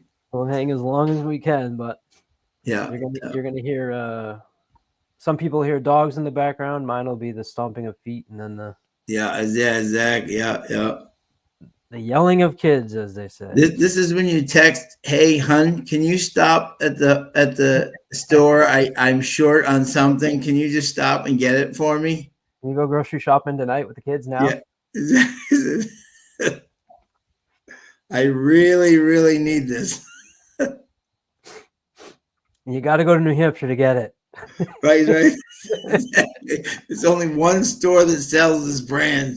It's it's right on the Salem border. Yep. Love you. Heart emoji.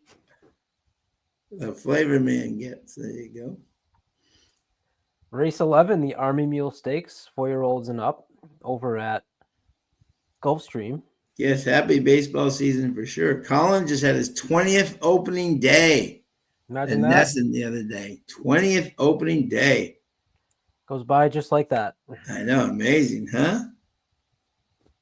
It was a good opening day game too. It was. Just not as good last night. No, a frustrating game last night. Except Christian Campbell, 2 hits. My starting second baseman. Do you think his first hit was a hit? Yes, I'll go with it. Hard shot down the line. Yeah, that was a hard shot. Yeah. I'm calling it a hit. But just in case, he was very smart to get 2 last night, just so they couldn't even, That's right. Well, they grabbed the ball. The first hit he got last night, they grabbed that ball in case. Just in case the official scorer decided to make that first. Yeah, exactly. Right. I know. You get the cold snap at Fenway on opening day. Exactly. I'll be in Kentucky. Yeah, yep. We'll all be in Kentucky. Exactly. They're all on their own that day because Colin's not exactly. They're all on their own. I told them, don't call me. Yeah. If the place burns down, call somebody else. Call the fire department first and then someone else. And exactly.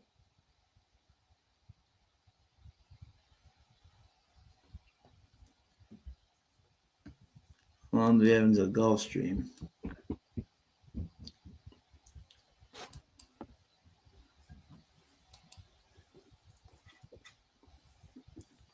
Here comes the cavalry. I'm not talking about the horses. Yeah. Hey, buddy. Say hello. Hey, buddy. How are you? Good. Rory lost Good. a What's tooth. going on, my man? Did you have a good day? He lost a tooth. Oh, he lost No. a tooth. No, No, Grandpa crashed. Grandpa crashed. That's right. Grandpa. That also happened today. Grandpa crashed. Did Grandpa crash or did someone crash into him? It's gonna be totaled. Totaled? Yeah. Oh my goodness! Wow. Oh my goodness. Did the police? Was stop? everybody okay? Yeah. Yeah, that's the most important thing. What? Why? Because you want everyone to be healthy. Go say goodbye. Go say goodbye to Grandpa. I. All right. I think that might be my cue of coming to an end soon. I Let's hear talk you. race 11 real quick before I get to go. Race 11. Okay. Let's As see I here. As I said, I went deep. I went 3, 5, 6, 8, and the 10. I think I was single on Paco, right?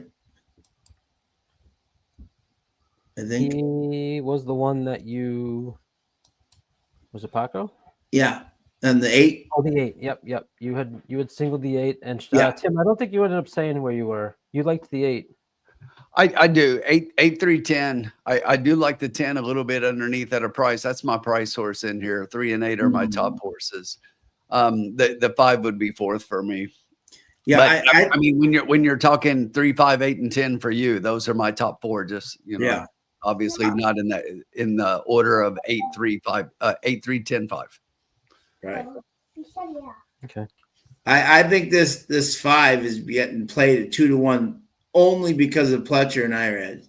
Yeah, and like I said, I've got the 5 fourth. I definitely am happy that they can put all that money they want on the 5. Yeah. I'll be honest, I threw the 5 on my pick because in our Discord with Pace Sheets, who you can follow on X, and Vinny, who you know from Doubling Down, they were 4-5 here. That was the only 2 horses that they wanted to go on our ticket adamantly. They're like, oh, we only need the 4, we only need the 5. And 4 obviously scratched. At that point, they went 5, and I think they added, who else did they add? The 3, then the 6. But for the longest time, they were just 4-5, 4-5. And so I'd be lying if I didn't say I kind of only included the ticket because of how adamant all those around me were talking about the 5, where I didn't really see it. Sure. I was absolutely high on your 8. I thought the 3 was absolutely a good shot in here. So we were on the same page as far as that one. The 10 at the price. I mean, what's wrong with this 10? That's what I said. I've got the 10 as my third pick. I like the 10 at a price. Yeah, I mean, he's been running on the synthetic and running on the turf and was going wire to wire in those races. Obviously, level a step down, especially at the track, but comes out last time on the Tampa dirt and just continues what he had been doing.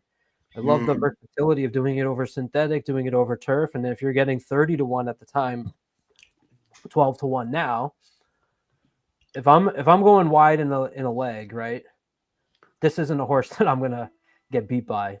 So absolutely included the 10 on my ticket, and then the 6 as well. Safi with Zayas with speed figures, to me, that just kind of jumped off the page.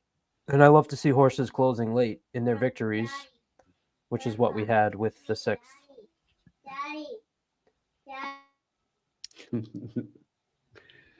Daddy, you got to go. We'll let them play video games. Yes. Tell him play Zelda.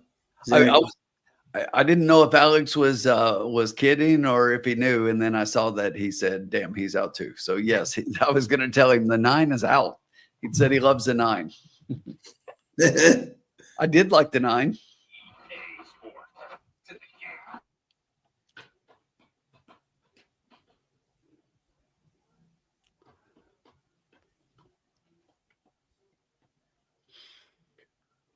This is a wild one.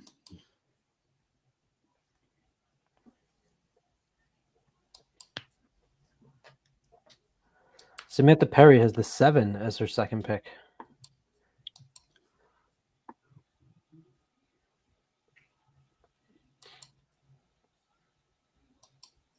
I didn't see it. Uh, No, I'm not going to talk anybody off a 17-1 horse. No, absolutely not. Yeah. No, but if I'm ranking all the horses and I didn't go that low, the 7's probably my last pick. Yeah. 7 or the 2. Daddy. I like the 2 a lot more than the 7.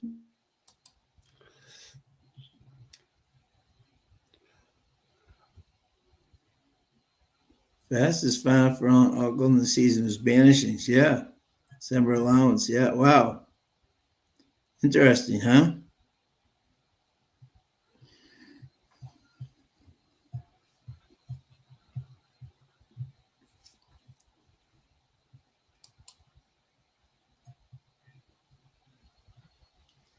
Tim, it's your turn to make the bet for this race, just so you know. Yep. How Yep. much money we got? All right, I'm going 50 to win in place. No. Use it up.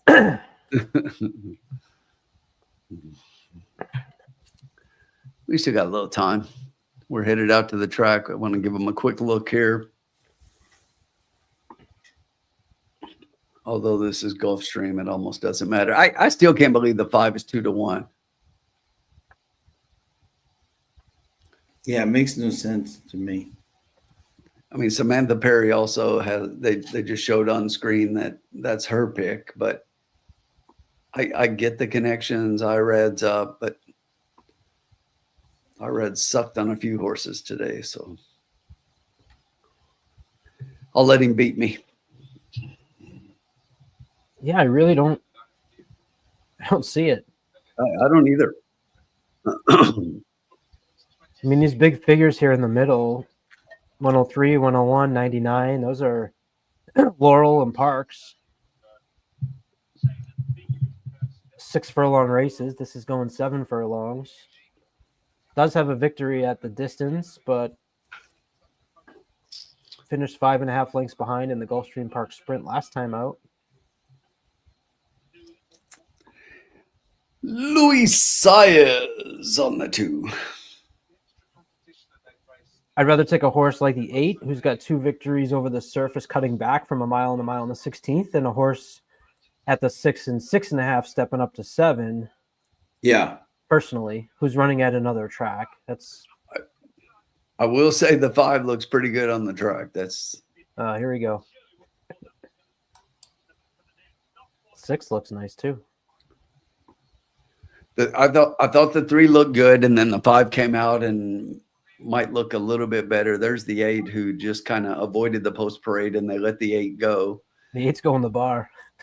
And not only that, but I don't know if you saw it, but Paco's like standing up in the Trying to irons. hold them, yeah.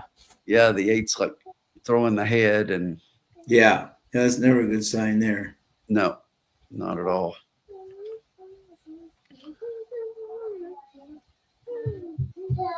The 5 again looks pretty good. All right, forget everything the prophet said.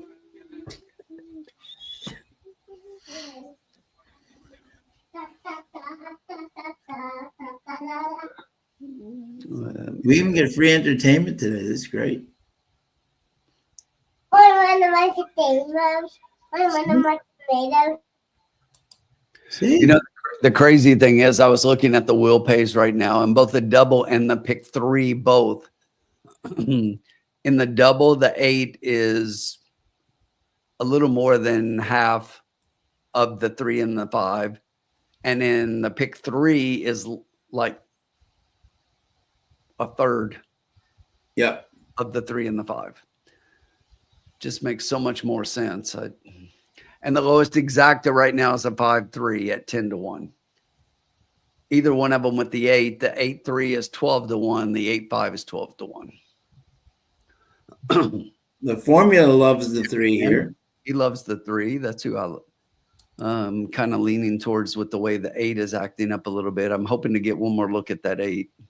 Yeah. See if he's just because sometimes Paco can be known to. You ever seen Paco does that loop with his horses? Like all the horses will be standing straight, and then Paco does that loop with and where he just goes in and out with the horses. That's his normal routine. Let's see if they show it. With 1 or 2 minutes to go. Usually that they'll show all the horses like going towards the gate, and then Paco will be doing his loop thing. It's a thing he does with his horses warming up.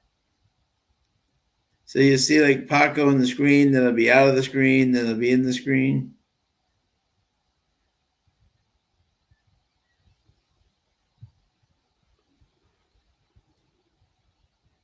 Does that look like a real fast track to you?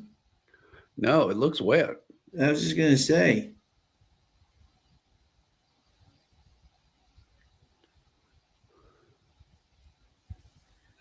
Yeah, because usually you see Paco looping through the screen. There's Paco. Yeah, he's doing his loop thing. He's still standing up on the horse. I think he looks fine. He looks fine. He's looking around, saying hello to everybody.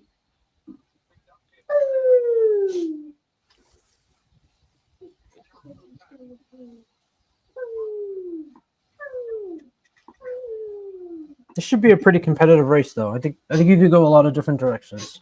Yeah. Yeah.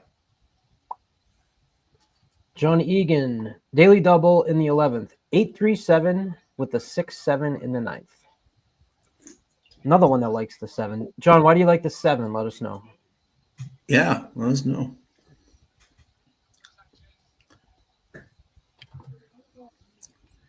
Got the Ramses in this race.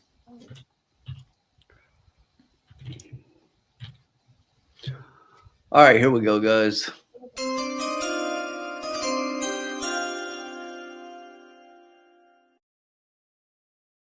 We're going to play an $8 wager here. We are going to bet a $2 trifecta, 3-8 with 3-8 with 5-10. Love the 10, baby. Get that 10 in there. I'm not budging off my top two. I like them, and despite the money the 5 is taking, we're going to bet against it, and hope that we get the 10 in third and the 5's completely off the board with all that money. Come on, Irad, help us out. Gulfstream, like you normally do when I bet you to win and finish off the board. Gulfstream is doing his best Chucktown impersonation right now. Look at that crowd. Woo! All right, I'm going to do the same bet, Tim, but instead of the 5, I really like the 6 there. So I'm going to do 3-8, 3-8, 6-10 personally. All right, I'm going to take the $8 out of the bankroll here. Look at that crowd, huh? The pick 4 pool is $500,000 now.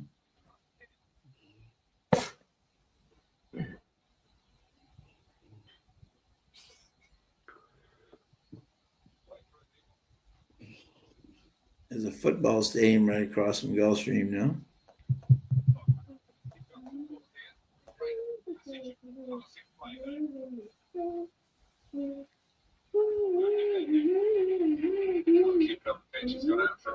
Daddy, why do they stop the game if the ball's close?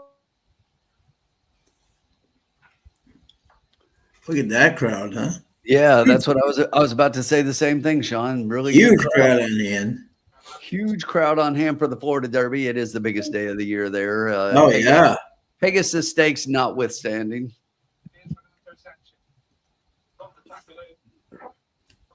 Is that what Bluegrass will be like next weekend? Oh, yeah. Worse. Yeah? Worse. Sean, what's worse? Travers at Saratoga or Bluegrass at Keeneland? Ooh, that's a tough one. Well, Saratoga is bigger, so that's not fair. Saratoga is bigger. So it won't be as big as Saratoga because Saratoga is bigger. So that's not the stretch isn't as long. So but it's very busy. You're 18 deep, 20 deep, and everyone's standing. Yeah. It's just not as big as Saratoga. So that wouldn't, it's an unfair comparison. Yeah. I'm looking forward to it. Yeah. It's going to be awesome. Yeah. Yeah. It'll be a great weekend. Yeah. Yeah. Exactly. Yeah. But it's amazing. Yeah. The crowd's amazing.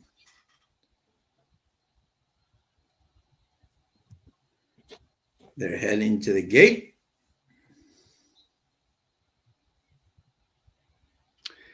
Oh, we're in trouble now. Alex said he's with us. Uh-oh.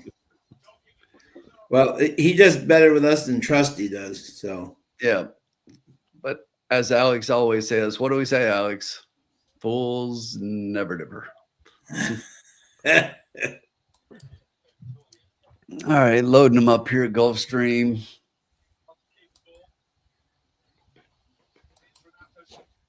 The pick 4 pool is $780,000. Let's go, Paco.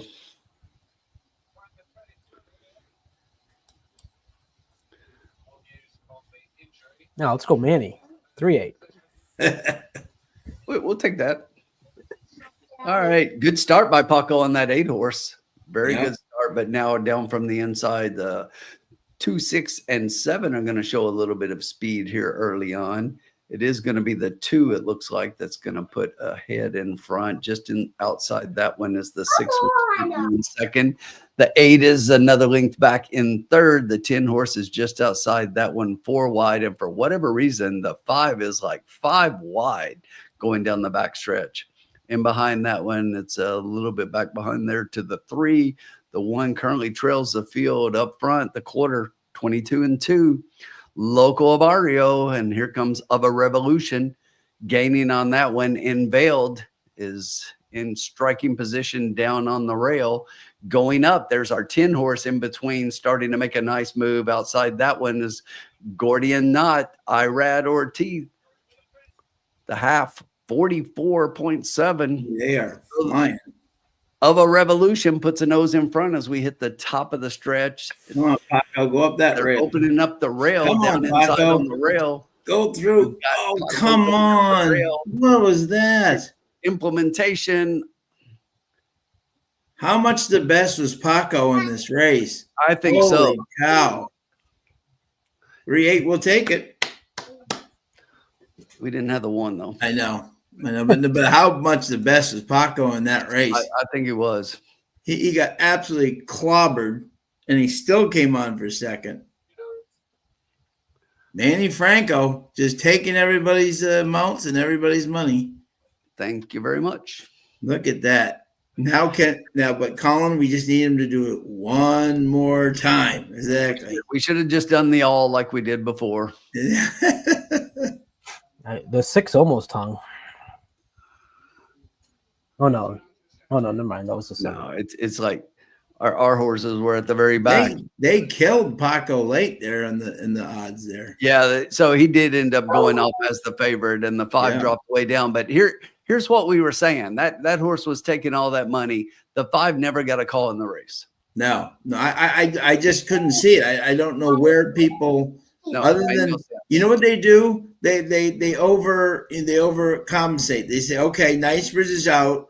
Irad and Pletcher put in a horse versus a race, therefore they must win. You know, you have to have the horse to do it. You know, yeah. That horse, Irad had that horse in absolute position where he didn't get a good break. You know what I'm saying? But the horse was right there. If he had a good horse, but just had no horse. But for the pick 5 we talked about in the last race, Colin, this is where I said in this race, I think you go too deep and you don't need anybody else. Said it was 3 and 8 and everybody else, but you're still covered and you're through to leg 3, right? I'm covered. I'm through. And actually, Formula said that earlier too. He was the one when I was asking about Major Dude if I should single in race 13. He said he threw out this 3. He loved the 3 in this race. Yeah, he came on and said it right here. It's like, love the 3 here. Yep, love the 3 here. Yeah. But good for my pick 5, 4-1 over 6-5. So we'll absolutely we'll move on. over 6-5 and the 3-1 5. So not the top 2. We'll get through leg 3 and then we'll. That was very solid handicapping though, Tim. I know you didn't win, but I'm saying that was the way you played it, You're still a terrible handicapper, but you played it well. No, I'm a terrible handicapper, and I played it poorly. Yeah, no. But I love the way you played that, though. I mean, to me, on paper, it was just those two. And No, but that's what I'm saying. Though. Yeah, you chuck the 5, the 3, Look at Safi. Jesus, Safi, you got enough people there today? Good Lord. I don't know. Is it just me, or does Safi look like he's been hitting a lot of all-you-can-eat buffets? Clip that off. Safi's a big boy. There's Stacy Nicks. 14-1 on that exacta. So you got to play it like we did that first leg, Tim, which is just take what and they give you. I'm crazy for doing that, because it was just like, that was my exacta, and that's why I played the trifecta. But it's just like, I just wanted to hammer the exacta and should have. It's just like, that's crazy. There's Manny's wife and his daughters just saying, honey, you won again. You won again. You won again. You're getting money.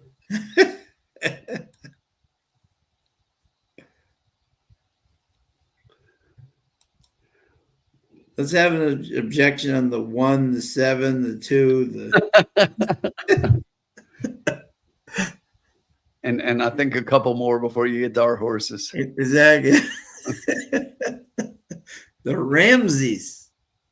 We should have just done the 3-8 exacta and just settled and moved on. The 3-8's paying 14.40 to 1. The Army Mule.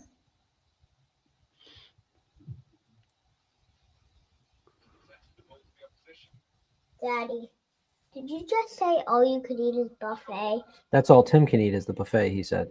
Yeah. There's Stacy Nicks.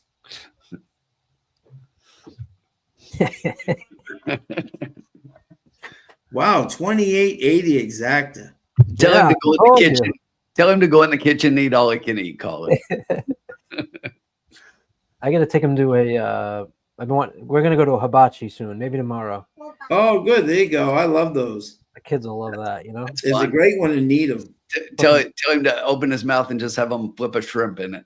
That's it. Right It's down a the great hat. one to need them. Oaklawn, race 9. We got 7 minutes away. minutes, so I think we got enough time for me to get one in here as far as my bet. Let's do it. Sean, have you looked at race 9 at Oaklawn? 9 at Oaklawn. Yeah. Excuse me.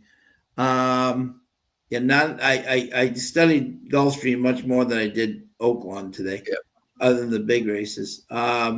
Me too, but our guts are sometimes better than our heads. Yeah, exactly. Yeah. I mean, right now, Jose is riding so well. I mean, like even like if you had the what's his name, the other, he had him perfect right behind the other two. The horse, he just had no horse.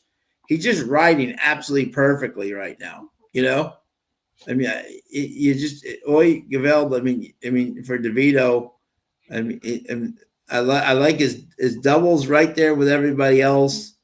5 to 2. He's 9 to 5. I know that the 3. Contreras and Esquivel, but Jose just riding so good right now.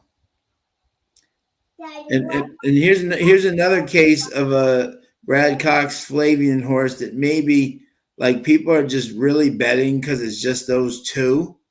And where I think the horse is good, and I don't think maybe 10 to 1 was a little high, but I think like 6 to 1, 8 to 1 is more appropriate, not 4 to 1.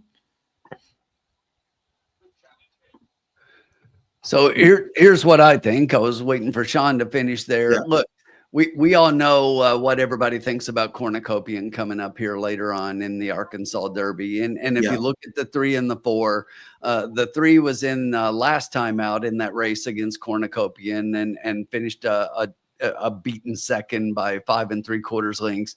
The 4 was also in that race and finished 3rd. But the thing I like about the 4 here beyond Jose is the fact that the 4 came back and went 2 turns for the first time. Was just beaten in that race. Now we're not only going 2 turns, but we're going 1 1/8 miles. Yeah. Okay. So that's a pretty big move forward. I get why the 3 is the favorite here, from a perspective of that 1 race.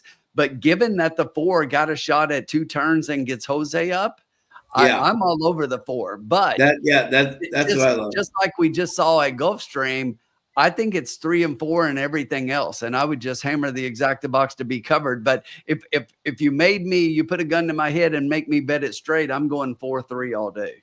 Yeah.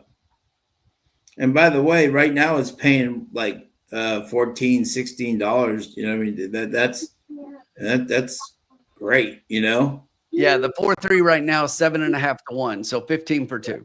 Yeah, so I'm saying, but that's still not bad for those No, two. it's you not. know? 7.5 to 1 for the 2 horses that I think are head and shoulders above everybody else. It's Yeah, absolutely.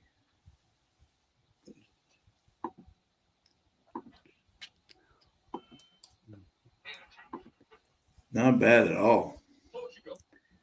The pick 5 pool, 390,000. and beyond those, I'll tell you, I'm just going to go. I would do the same thing that John Egan just did. He's got the 8 in between them. I've got the 8 third, but I think the 8 would be the next pick. But I'm 4-3-8 for sure. Those would be my 3. But I like 3-4 with 3-4 with 8. I like both of those in the exacta a lot more than the 8. A lot more than the 8. Daddy, I'm hurt. I'm hurt. Get him out. And if you want one more price, just to confuse things, I like the 1 at a little bit of a price to finish underneath as well. Well, we're all pretty similar. You guys didn't say anything that was separate of mine, except for the 5. Just like the base that the horse has had, running a mile and a 16th many times. The problem is that the horse hasn't finished outside of 3rd. So to me, he was like a horse that maybe could finish 3rd. So I think I'm going to do the Riders Up Tim special here. Even though we just learned our lesson, maybe we'll do 2.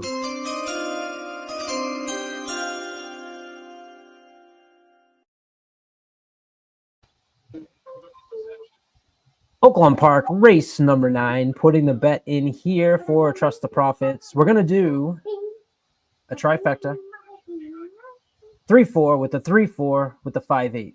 So we're going to leverage that 3-4, 3-4 in the first and second spot, and then we're going to try and hit the try with the 5-8 coming up for 3rd. And we'll do it for $2. How's that sound? Yeah. Cost you 8 total. Yep. I like it. And then why don't we back it up so that we don't screw it up and do a $3 exacta box 3-4. There you go.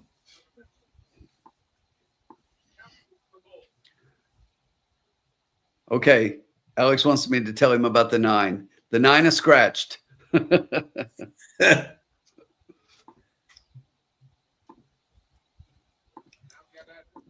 that's a $3 exacta box 3-4. Cost you $6. So total of 14. Trifecta. So Alex is going to bet a 2-6-9 trifecta box. Yep. 2-6. For $100. Those are all 3 of the scratched horses. He gets his $100 back with a 10% rebate from Trusty. You just made $10. Good job, Alex. Way to play the lounge. Yep, exactly. I went crazy here. I've got a $10 trifecta.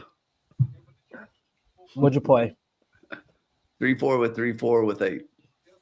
4 with 3-4 with 8. Love it.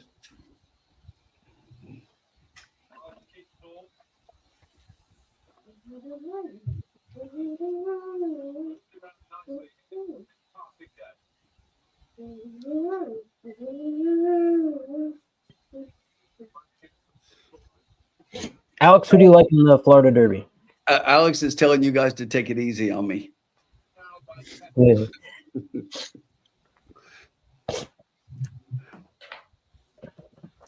Daddy, one of the players got a red card. And Alex, I know you were probably not talking about me, but they all call me the old man in here. At least Hombre's not in here. He can't come in here a day. He doesn't make an old joke about me. That's bad. It's cricket. You got plenty of those next weekend, I'm sure. So Yeah. get your leather coat out. I'm sure. Tonight, everybody is rooting for the Detroit Red Wings tonight, hoping that the Boston Bruins never win another game the rest of the year. Alex Might said, not- hey, Sean and Colin, you'll both like this. Alex said he cannot get past the 10 in the Florida Derby. Very Yep. good. Good. Love it. Well, if we get to that point, I hope no one gets past him. We get 2 legs to get through, though.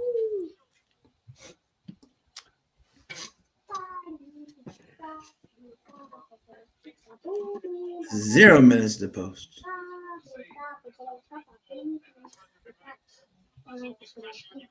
Racelands has this as 32% 4 on top, 8 in second at about 19%, 483 for Racelands. Interesting.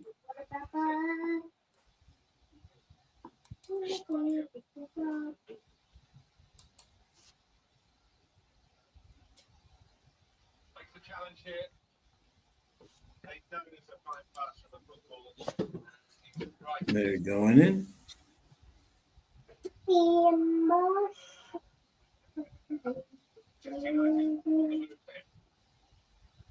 Colin, that actually could be a reality that the Bruins don't win a game the rest of the year.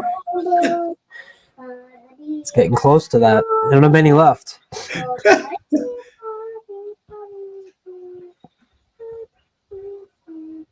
That game where you get the guys off the jerseys back is going to be like 3 people.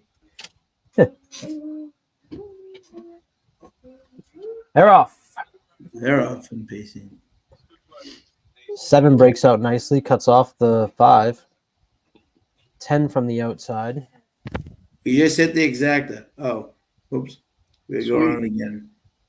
Oh, damn it. I thought we were home. That's close out. 4 is getting squeezed here by the We got a 3 little and the 10. squeeze there. Yeah, a little 10. Exactly. Little squeeze action. 22. Jesus. Yeah, let that 10 go at those kind of fractions at 24-1. Yeah. Yeah, let him go. Bejarano on Kavanaugh, number 10 for John Ortiz. Zero Sugar and Oy Javald are on the outside of him, 3 between the 2 horses.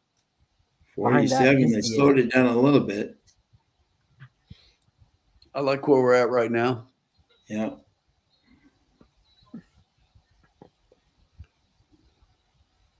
Just don't let this 8 get too good on us. No. No, 4. Here goes the move on the 4. There goes Jose. 10's hanging longer than I thought he would. Field's coming up behind them. Need that 10 to start fading. Ooh, the Who's 4. Jose looking for a bus? Jose, why is Jose looking to the left? He got What are you doing? he got hit from behind. Look at his back end. Oh, what are you doing, Jose? Whoa, it was way to done. the outside. He's Ooh, been coming around the turn. He was looking at rather than look straight. Yeah. Well, the one came up on him and pushed him out, I think, and that's what he was looking at. So this one is coming down. I don't care what this one does here. There's no way this one is coming down. 318. Daddy, what is that? That one is coming down Yeah. Yeah. and should. Yeah. That was ridiculous. Who was that? Arietta. That was absurd. Yeah, and it sucks because the 4 was in a good position and we were in a good position with our wager. And while the 1 may come down, the 4 is not going to be a part as a result of it. So just completely sucks. I knew we shouldn't have been playing Oakland. I told the formula, I said, if there's a track out there that I typically don't play, and it's like, I don't like playing Oakland because I never win at Oakland. Never. What's these? It's just like, I don't like playing Oakland. So I don't. That was a rough race. First, the 10 hits the 4, then the 1 hits the 4. Yeah. So the 4 gets pinched and then goes back, and then Yeah. he's in a good position to make a move. But I'm telling you, on the turn, the 1 was coming, and I know the 1 was coming, but he pushed him. And then the 4, I don't know if you saw in the stretch, his back end came out. He almost went down. Yeah. but he definitely needs to come down. And that, that's dangerous riding. He's trying to make a hole where none exists. But I mean, look behind that. You take the 1 out, the 8 and the 5. I mean, the horses are right there, and then the 4 should have been up there instead of the 1. But craziness, absolute craziness. And you can see Jose is just standing up in the saddle. He quit riding his horse. Yeah. Is there an inquiry?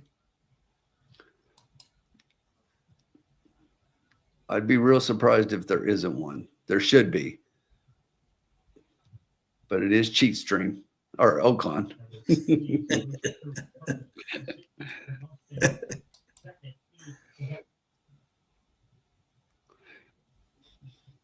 My Bruins are a dumpster fire. I saw that. Yes, they totally are. We paid $8 million to possibly the worst goalie in like I've never seen a goalie get paid so much and be so bad in my life. Swayman has become like the absolutely like dartboard. Like, how is there not an inquiry up here? I was just asking things. What the hell do they pay stewards to do anymore at the tracks? Yeah, especially when you're jockeys, so Because obviously looking around. They wait for objections, and you got to throw the inquiry when you see a horse completely get thrown outside like that, and it's official. Yeah. That's total craziness right there. Somebody tell the stewards at Ocon to check their phone because they missed a call. Yep.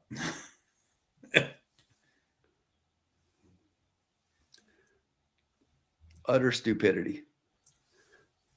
That's why you don't bet anything out of Arkansas.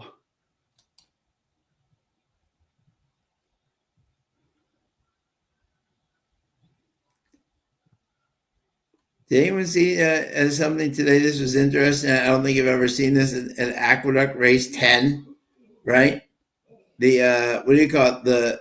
It's a field of 11. The 1, 1A, 2, 3, 4, and 5 and 6 all scratched. Meaning your field is the 7, the 8, the 9, the 10, and the 11. Yes. I don't think I've ever seen that.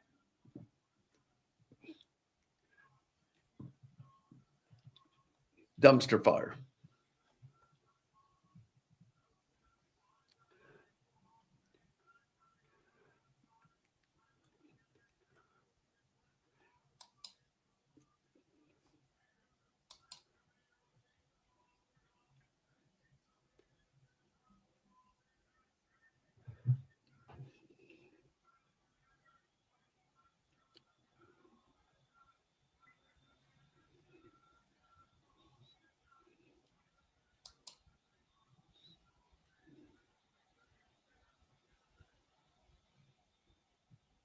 I was talking on mute. No, you guys just missed all the winners I gave you. That was the best speech you've ever given. It is, but what I was saying was over at Gulfstream Race 12, I have 4:11:12 on my ticket. I think, Tim, you said you were confident with the 4:12. I think that's what you were going to go with. Yes. Yeah, I'm definitely confident with those two. I think we were talking about that, Sean, just before you jumped on. Where were you in race 12 at Gulfstream? Race 12, I like. You guys are 4, 10, and 12. I have 4:11:12 on my ticket. I've got 12-4. Yeah. I like the 4, 10, 12. 10.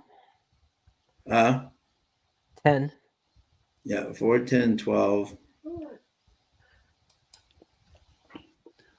Hey, while you guys are looking at that, I think there's a video here of a live interview with the Ocon stewards. No, that's the Bruins. That was the Bruins. That's the Bruins.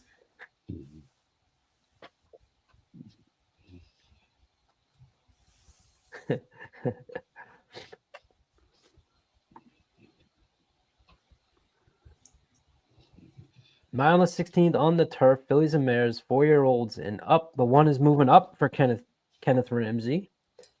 Yep.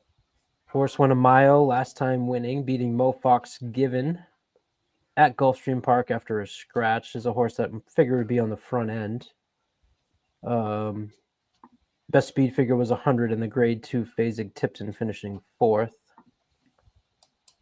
Number 2 has been running in an allowance optional company. Spinning Colors is currently 21-1 for Mark Hennig with Javier Castellano aboard. Another horse that you figure is going to be on the front end based upon the last couple of races. So maybe some speed figuring on the inside there, which might set up nicely for the 4. The yellow highlighted races mean that they are running at purses that are equivalent or more. So this horse, absolutely, I can tell quickly, has been running in races where the purses are at least equivalent to what they're running at today. And those races were grade 3. Last 3 races were grade 3. Although you look at the numbers, 7th place, 5th place, 7th place, 4th place, 4th place, they're all close. 2 or 3 lengths, 1 or 2 or 3 lengths behind in those instances, and speed figures that are pretty consistently in the 90s. So I think you'll get an honest effort from the 4 Be My Sunshine, who's another horse bred and owned by Kathy Ramsey. They add blinkers. Maybe that's for the purposes of having this horse not fall so far behind and be a little bit closer. Yeah. Alex, the last day for Suffolk Downs is officially March 29th. Yeah, it was great. We had a great time. It's now going to be a concert venue. So September, Dropkick Murphys and the Pogues are playing. Yeah. Go figure. 6 might be a horse I'm scared of. Christophe Clement trained, Dylan Davis aboard, has run in grade 3s.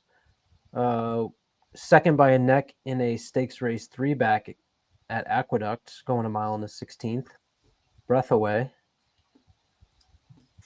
Anything for me to worry about with this one? I don't think so. The figs are there.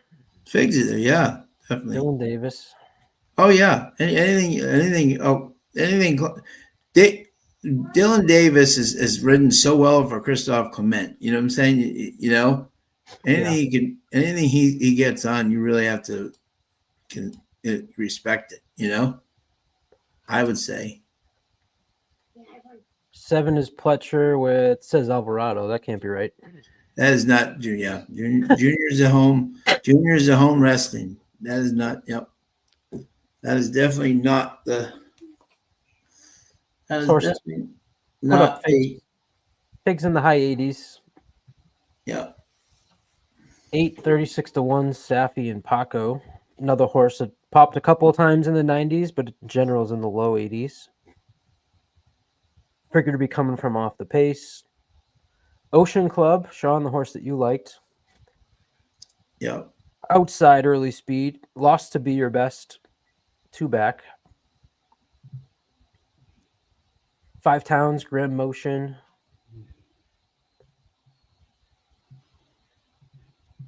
I just like the last 2 efforts on this horse. Grade 2, 10, high 90s. The 11, 5 Towns. Yeah. I just did, I'll tell people what I just did. I did 4, 6, 10, 12, and then I just singled the 9 and singled the 10. 4, 6, 10, 12. And what kind of wager? Pick 3. I did 4, 6, 10, 12, and then just singled the 9 and race 13 and singled the 10 and race 14. All right. Let's get that 4 of the 12 home. 12 is in our time, 5-2. Mike Smith aboard for Safi Joseph. Another horse that figures to be closely to the front end. Race Lens has the 12 at 36%, your 4 at 15%. The 12's the one that I definitely like. I think this horse is definitely the speed of the speed in here, and Speed has been doing pretty well here. So I like Mike Smith getting up on this horse. Get the old man out there, let him get on the front, run away. The interesting thing, though, is that that's a Safi trained horse. And then I like the 4, who's also a Safi trained horse with IRAD up, gets blinkers on for the first time. The only time IRADS won today was for Safi, but that was none other than my buddy White Abario. But Yeah. But the Ramses have already won one, so. And then that's another Safi. Yep. Yep. Safi's got 1, 2, 3, 4 horses in this race. Craziness. It's the Safi Joseph Memorial Stakes.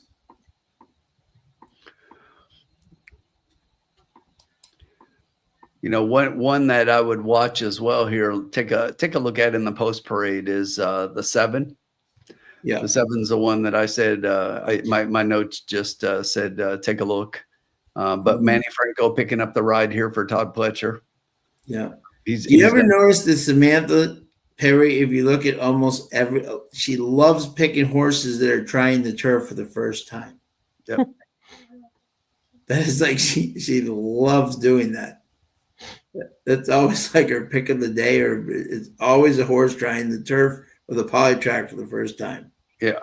And when I just said that the 7, I just looked when you said that at the stream. I wasn't watching the stream, but it's funny that she's got the 7 on top. I don't think it's definitely not a competitor for the win here, but I think could get underneath.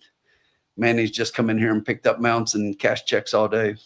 Yeah, that's it, Sean, you want to take the bet for this one? Sure. Yep. You know what you're doing? Yep. I know.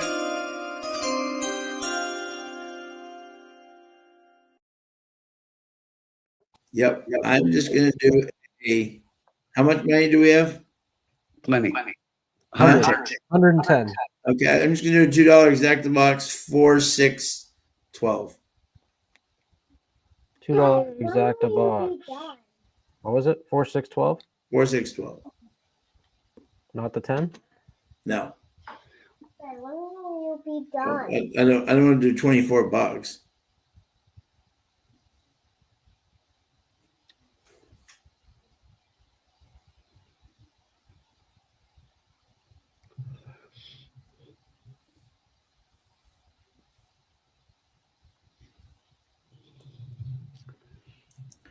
Coast to Coast pick 5. Gulfstream is doing their best Chucktown impersonation today. This is the old Gulfstream, like where they waited like 20 minutes always before before the post time. They're getting back to their old ways. They got better for like a year, where they're going back to their, now they're starting to get back to their 10 minutes, Oh. Colin, stop clicking when I'm trying to click. Great minds think alike, Tim. The Discord chat loves the 7. They're all talking about the 7. I get a double going in 12 at Gulfstream with the 6 and the 7. Oh, there you go. Good luck, John. You guys don't like the 1? Thomas Blaine, the formula's got 10, 4, 6. Oh, race 12. Okay, race 12. Yeah, there you go. He's right there. You guys are scaring me with the 6 and 7 talk. You guys are scaring me with the 6 and 7 talk.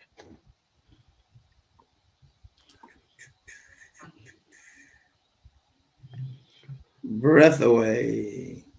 Dylan D. Davis.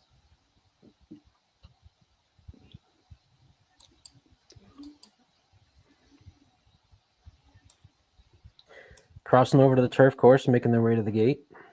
Yes, sir.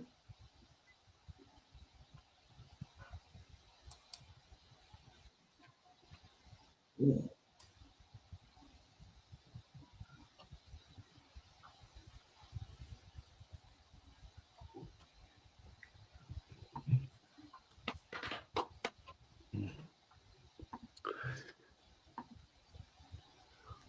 I think 5-2 on this 12 horse is a good price. I really like the 12 here. Yeah, he's been. Is there a concern being the 12 post? I mean, it's a speed horse, so they're going to go out for the lead anyway. Yeah. So based on that, I'm not really worried about it. I mean, it's a little bit of a shorter run into the turn here, but I think they get clear. But you got Big Money Mike. That's right. Big Money Mike.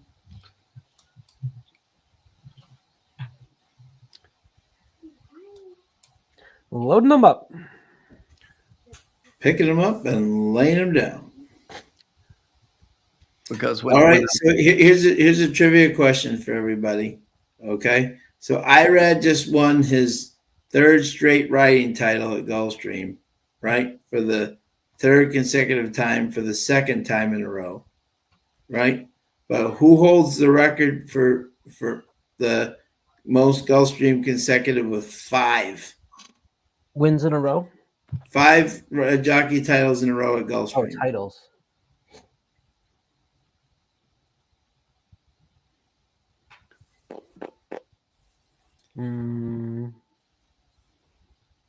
See if anybody knows. No looking it up out there. Recently? No. Okay. Before in my lifetime? No, definitely in your lifetime. Actually riding in this race. All right, really good start. Pretty even from the outside.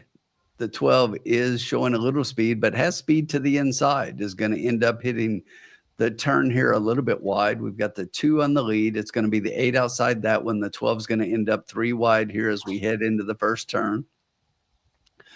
Down on the inside behind those, you've got the 1 horse. In between is the 10 sitting in 5th. The 11 on the outside is 6th. Then the 6 down inside. The 4 is another length back. Then the 5 and the 7 trails the field. The quarter 23-23. Spinning Colors front by about a length and a half over blind spot to the outside. Moving on up is Mark on the rail. It's another length back to Ocean Club sitting on the rail in 4th.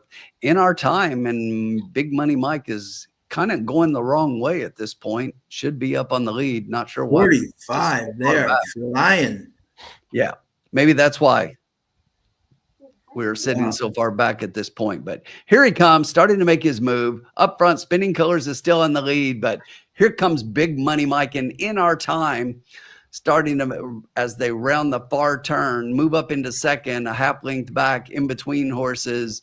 That is the 11 horse. I'm on 11. On the outside as well. 12 as they hit the top of the stretch. I'm on 11. In our time, down inside on the rail, coming through is the 1 moving on up. The 11 on the outside, 5 Towns. Get up, 11. It's moving on up. Moving on up is moving on through. The 11 is going to be second. It's the 6 in third. Close for 4th. That knocks me out. Good job. Good Not job, pretty. You jinxed it. Not pretty at all. Did Alex win that one? Yeah, he did. I was trying to find it here. He asked earlier. He was. That's right, you guys don't like the 1. That's right. Always Yeah. get a D on.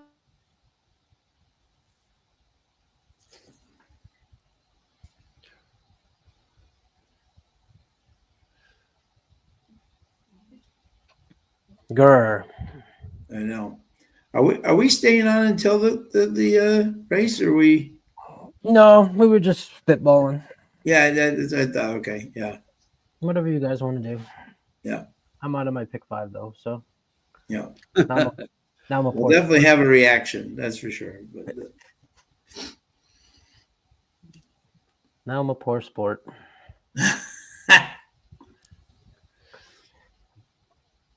Alex said, "You guys don't like the 1?" I know, yeah.